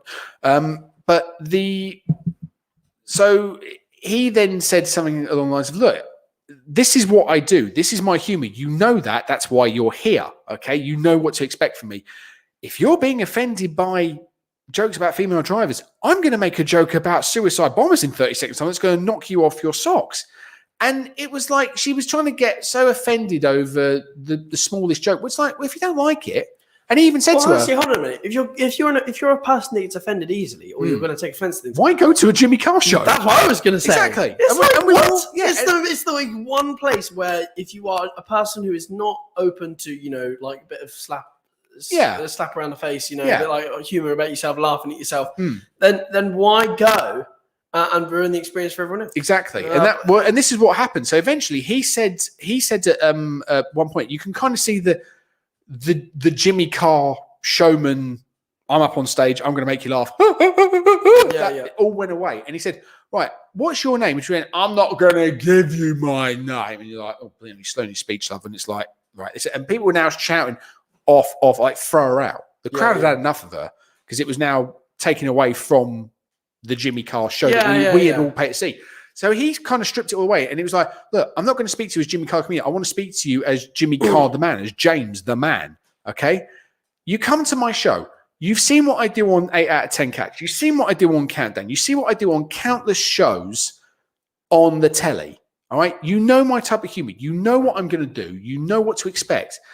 If you're that offended, there is no anchor tied to your backside on that chair. Please feel free to go because it's getting to the point now that you're taking away from the entertainment of this audience and it's not putting me off. I don't care. He said, I get paid for this no matter what happens, but you're spoiling it for the rest of the people. Now, if I have offended you, I am sorry. Maybe let's have a dialogue. Let's open this up to a dialogue. And he tried to be rational with her and she wouldn't have it. And eventually she sort of sat there, kept quiet. The husband who was sitting next to her, it somehow shrunk about 4 foot, and he's just like, I don't know this woman. Know this girl. I don't know her. I'm moving away. And that was it. And in fairness, he handled himself really well to the point that even at the end of the show, even though she was still sitting there with a face like a smack backside, he went, we got off on the wrong foot earlier because he was, all the people that he picks on and heckles throughout the whole show. He then said, so what was your name? It's Dave. Ladies, give it up for Dave. He's been great tonight. And he went up to her and he went, what's your name? And I think it was like Caroline or something like that. And he went, ladies and gentlemen, please let's not boo her because obviously when people were saying to get off, he wanted to try and, he said, that's the problem. He said, we're not taking into consideration why she's upset. He said, ladies and gentlemen, let's give it up for Caroline. And everyone actually gave her a round of applause and she sort of went like, like that. Yeah. The bloke was just like, can we get out of here? Please, I've had enough. But yeah, honestly, you get people like that in all walks of life. Exactly, yeah. That's the thing. We'll go to a break soon. We can do, yeah. I mean, we can. Yes. I was thinking about some news stories. Oh yes, recently. Go on, sir. And I think it's time. And some of these stories were really kind, actually. And I just thought, does that mean that we're thinking of maybe some random acts of kindness? I don't know. If only we had a jingle for it. Wait a minute. Oh yeah, we do. If you're feeling down, time to stop that frown. If you're feeling blue, time to put on your shoes. Don't feel so sad or kind of bad because it's random acts of kindness. What a jingle, folks. I know, it is good. I mean, who was the great man who came up with that, You never know. Anyway, right. Random acts of kindness this week. Yes. Tom, you got any? I actually have one, and I've also had a little comment. So it comes to us from Jess. So hello, Jess, if you're watching, hopefully you are. She said, my friend came over and cleaned my kitchen And we did my vegetable patch today as well. So thank you very much for getting in touch. Also, she has put as well to please provide captions on videos for those who are hard of hearing. So for me, so I'm going to take that on board. So Jess, thank you very much, and it will be noted. So thank you. That's lovely. Yeah. As per usual, without fail. Oh, let me guess. Every single week, Fargle from Wanstead has said he kicked a swan. And have we actually? I haven't had a message back this week from the Swan to say that he's kicked a Fergal. Unfortunately, sadly, I know. There we go. I've got strangely enough, getting out into the wider circles around there, but we got this on a random generator. Is Erin from Hong Kong says we got global. Everybody, I know we've got international. She says she gave a cookie to a random bloke in the street today. Just out of Amazing, pure kindness. amazing. She had an extra one. She's like, "Do you want it?" Yes, brilliant. Someone would See, like it. random acts of kindness, like our show, is going. much like coronavirus itself, has gone global. See, there you go. Exactly. How often can you say you've gone platinum in terms of your numbers? Exactly. Let's be honest. You want to be, we want to be, we want to be giving careness as opposed to COVID. That exactly. Could be on a shirt. All right. I've got James from Greenwich Oh, yeah? saying, I've complimented a stranger this week. I really liked her dress. So I went over and told her it looked great. Oh, lovely. Very nice. See, there you go. It can happen. You got any more? I do. I've got Philippa from the Netherlands, believe it or not. Oh, yes. Says that she was kind enough to see an old woman struggling with her shopping at the supermarket, and she was happy enough to help her cross the road. Brilliant. And take the bags for her. Fantastic. See, there you are. See, this is what we want. Now we're coming out of lockdown, so it's like, just sort of make the effort that little bit more, just like it you don't know what it could do to someone's day, honestly. So it's nice. Is there any more, sir, or is that that's it from me today? Sadly, my DMs have been a bit dry of random acts of kindness recently, but I'm hoping that perhaps you maybe have a few more. Exactly. Unfortunately, that was my only one this week, but we are still on the air for another 20 minutes. So if you want to get a little bit of kudos from us, then please. Give us a call on 0333 444 0940. That's 0333 444 0940. See, that's how good we are. See, we can even flip it around halfway through. It's brilliant. And we are also on Facebook and YouTube on Revive FM UK. So if you want to put a little comment, say what you've done this week as a random act of kindness, feel free to do that. But so far, for the moment, that was this week's random acts of kindness.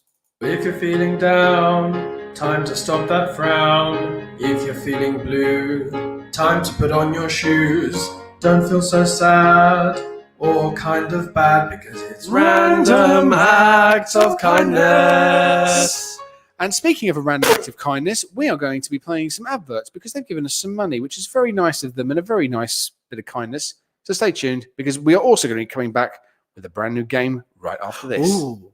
Does your pizza excite you? The London Pizza Depot invites you on a journey with our worldwide inspired pizzas. To the smoke and jerk drums of Jamaica, to savor the Caribbean hot, to sunny California, to enjoy the greatest invention, the Cali cheeseburger. Transport yourself with every bite. Our authentically prepared hand-stretched dough, freshly diced veg, finest cuts of halal meat, and our 100% mozzarella cheese ensures the delivery of a masterpiece every time. Visit www.londonpizzadepot.co.uk or our branches in Ilford or Plaistow. Now you can enjoy buy one pizza, get one free every Tuesday. T's and C's apply. Did you know that girls like Noura walk an average of 3 miles every day in search of clean water to support their families? Minhaj Welfare Foundation believes you can end the water crisis by building small and large-scale water projects. Your charity is helping improve the lives of communities living in the poorest regions of the world. However, more needs to be done. Support Water for All. Donate today. Call us now, 0300 3030 777, or visit us on minhajwelfare.org. Ahoy there, matey. So you want to be a pirate, do you? Well, guess what? You now can at Fairlock Country Park. Come and hire one of our fantastic new boats at the lake. Find us on the tube on the Central Line or drive down from East London. Fun for the whole family, har! You can row, pedal, or even try kayaking. We're open on weekends, all school holidays from 10 a.m. to 6 p.m. come on down and set sail at Fairlop Country Park. With over 40 years' experience in the industry, Plachette Carpets is the place to go for all your carpets, laminates, linos, and wood flooring. We have an established network of suppliers, which means we can offer some of the best prices in town. We offer free estimates, free measurements, and now even free fitting. Call us now on 0208 472 8568 or visit us at 157 Plachette Road, Upton Park, London, E13 0QZ. Thinking about selling or letting your home? With Maxwell Estates, you don't need to look any further. Well established with over 15 years of experience, Maxwell Estates are specialists in residential sales and lettings. We manage over 200 properties in and around Northwest London, keeping our landlords and tenants updated with all the latest laws and legislations. Based in Edgware, our experienced specialist negotiators always ensure we maximize the full potential of your property. Call us now on 0208 952 0808 for a free no-obligation quotation, or visit our website www.maxwellestates.co.uk for further information. Maxwell Estates, the name you can trust. Need your tyres checked? Have a flat or a nail in your tyre? Don't panic. Visit B1 Tyres. Our professional and friendly team will have you back on the road in no time. We stock over 3,000 tyres and have some of the best prices in town. Wheel alignment, alloy gaiters, and wheel refurbs are just some of the services that we offer. So call us on 0203 875 3525 or visit us at B1 Tyres, Unit B, 43 to 49 Fowler Road in Hainault. B1 Tyres, the garage you can trust. If you want to advertise your business on Revive FM, then visit www.revivefm.co.uk or contact our sales team now on 07944 565616. That's 07944 565616. Advertise with Revive FM. Revive FM. 94.0. On the radio. On your mobile. And online. Hello there. You are listening to Revive FM 94.0. It is Tuesday, so yes, you've got us for another sort of about 13 minutes. It is Revive FM. It is Scott and Hutch. My name is Hutch. He is Scott. And together we make up Scott and Hutch. There you go. That's how good it is. And also, again, Tom, I've come up with a new name for you. Oh, is it broadcastable? Yes, of course it is. What is it? Tomuel Hutchingham.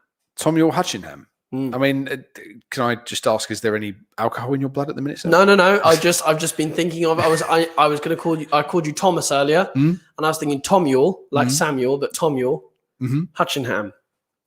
That could work. It's just quite funny. I do prefer. It just sounds funny in my head. I do prefer Hutch. I must be honest with you. I do. Tomuel Hutchingham. Tomuel Hutchingham. I was like, oh yes, have you met Tomuel Hutchingham? Oh yes.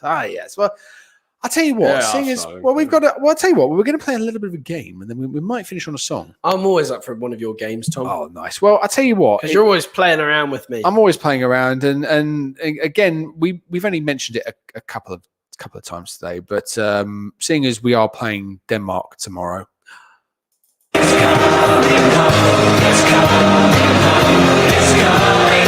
There you go. That's all you can have. We are going to play a little game that I've invented, and I love an invented game. Oh well, it's going to be called Dame or Lame. Oh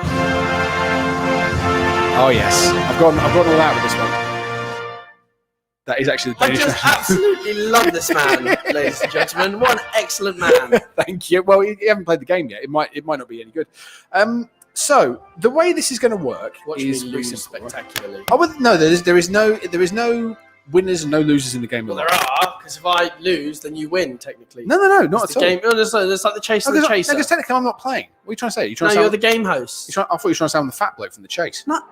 When did I say that? I don't know. I thought you were insinuating it. No. Right. Why would I do that? I'm only mucking around. Right. Now, so this is how it's going to work. So I have some names of some Danish delicacies. Should really play the national anthem to finish off today. What? Oh, you mean our national anthem? Our one, yeah. Well, I had another anthem I was going to play. Anyway, go on. Yes, thank you. National Danish delicacies. So national Danish delicacies, right? Why are we learning about the Danes? Because we're facing them tomorrow. Well, this is the thing. We're going to be facing them tomorrow. So because it's England versus Denmark, We thought we'd do a bit of cultural Exactly. learning. We're like the BBC, except not corrupt. You know, we educate, we Oof. entertain, and I'm sorry. What a jab, folks. I'm just saying. What a jab. Hey, they didn't want to hire me for Top Gear. That's what they got. So I actually applied for it. Did you? Yeah, I did. I sent in a video and they went with Chris Evans for some bizarre reason. Look how well that worked. Right. So, yeah, we've got 10 items here. Now, some of them are going to be actual Danish food, all right? Stuff you can buy in Denmark and is very famous. The other things are British delicacies that have been translated very loosely by everybody's favorite web snooping search people, Google, okay?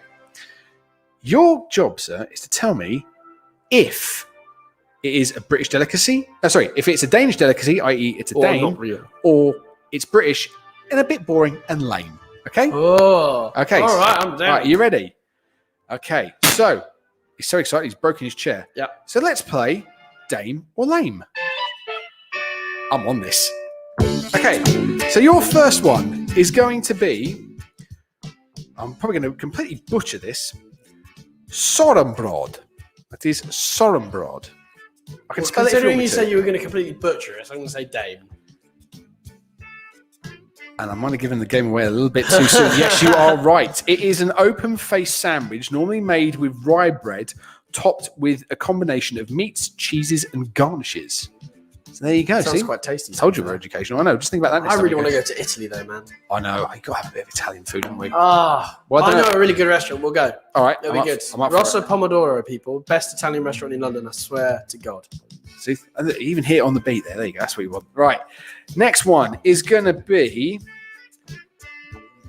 Let's just try and get one from my list. Right. So we have Carte Ogmos. Sounds Scottish. It does actually, but it's my pronunciation. Carte Ogmos. Tate Ogmos. Not Dane. Lame. You're right. It's pie and mash. Is it Scottish? No, it's not. It's pie. Sorry. Did you Carte Ogmos. just say it's pie and mash Scottish? No, but mate, I'm sorry. It sounded like Carte Ogmos. They are all Danish. Danish. It's all Danish. Ah, right, okay. So I'm pronouncing them in Danish, but they could be British or But it Danish did foods. sound pretty Scottish. Carte Ogmos. Carte Ogmos. You know what it is? All right. It's that traditional Scottish delicacy of pie and mash. Pearly Kings and Queens now, about ready to lynch us. Okay, frikandella. So these all sound like sort of things out of like IKEA, don't they? Dame. You are right. It is a savoury pork meatball. It's often served with brown sauce, potatoes, and I felt cabbage. more Danish when you said it. I think you do right. Well, so far you got 3 for 3. Here we are. Right, Come so on, let's have a let's look. go. Let's go for Kartoffler. Kartoffler. Kartoffler. Now the thing is, I've heard that before. I'm pretty sure. I think I've heard the words Kartoffler before, but it could be a Danish translation of something to do with offal, which is pretty gross.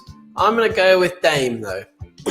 And you are now 4 for 4. You are right. It is caramelised potatoes that are often used as a thought side so. dish at Christmas. I thought so. Well done, honestly. It sounded pretty Danish. You're on to it, me. mate. You're on it. Right, okay.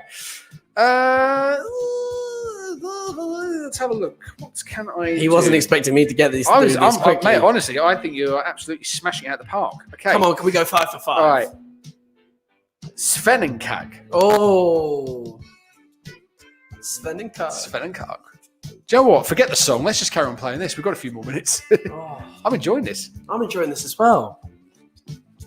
Svenenkag. I really want to do 5 for 5. Do you want me to spell it? Unless he, yeah. No, I'm gonna go with Dame. It's lame. No! It's British. Do you know what it was? What was it? It was a pork pie. Oh, because you know, Svenenkag sounded like it didn't sound like anything that would be translatable. I know. It's like, honestly, yeah, that's what it is. It's pork pie. I'll tell you what, though. Yeah. The amount of things I had to put through, because if you tried to put through, I tried to do, like, say, chicken tikka masala, well, there is No translation. There's no translation for tikka masala. Because, so it would have because given the game away. tikka masala is not an Indian dish. It's a British dish. It I is know. a British That's why I was going to put play it down. on Yeah. Indian But that's the food. thing. They don't have a word for tikka masala in Danish. It was just it's It'd a be like- straight English. it'd be like what was the word for chicken in Danish? It'd be like, I'm not telling you. oh, There might be some on the list. Oh. You never know. You never know. all right, go on. Okay. Hit me with the next one. Rissalamala. Hang on. Rissalamanad.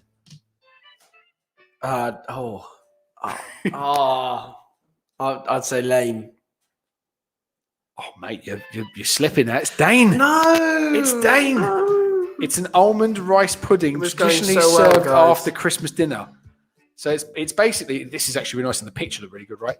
Mixed rice pudding with whipped cream, chopped almonds and vanilla. And I don't think rice belongs with it. It's like rice pudding. I remember when I in my primary school, the lunches used to be so bad, I actually never ate lunch. So when I went to my secondary, I actually started eating lunch and put on about 2 kilos. It's really funny. You missed out when it used to have the rice pudding with the skin on top. That was the treat. It was good. It was really good. Right. Okay. Let's get you on. We've got to wrap it up. Right, let's do one more. Cold Skull. Lame. It's a Dane. Oh, do you know what it was? It literally translates the word cold bowl. It's a summer dessert that consists of cold buttermilk soup, biscuits, and fruit. That's it. So that was, that's 50%, guys. I think you did. Do you know what, mate? Honestly, I think you did really, really well on that, And with that is the end of this week's show. So thank you very much for watching. Yeah, we can. I know. We can go home. Well, I was going to say let's finish on a little bit of a high. So.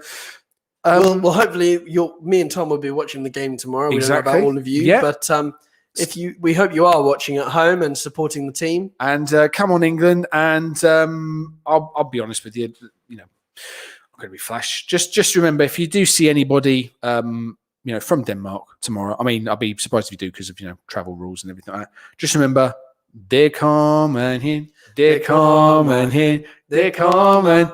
Football common him, which basically translates to see you next week, everybody. Stay tuned because there are more great shows coming up after us. I've been Tom Hutchinson. He has been Henry Scott, and we will see you next week. Bye. ये आयशा है। ये बहुत छोटी सी थी जब इसके वालिद का एक हादसे में इंतकाल हो गया। वो अपनी माँ और छोटे बहन भाइयों के साथ रहती है। आयशा जैसी लाखों बच्चियां जिंदगी की बुनियादी सहूलतों से बिल्कुल महरूम है। यही वजह है कि वो स्कूल ही नहीं जा सकती। मिनहाज वेलफेयर फाउंडेशन ने आपकी एहतियात और अपनी खिदमत दुनिया भर के यतीम और बेसहारा बच्चों के लिए वक्फ कर दी है। एक यतीम और बेसहारा बच्चे का सहारा बनिए। आज ही अतिया कीजिए।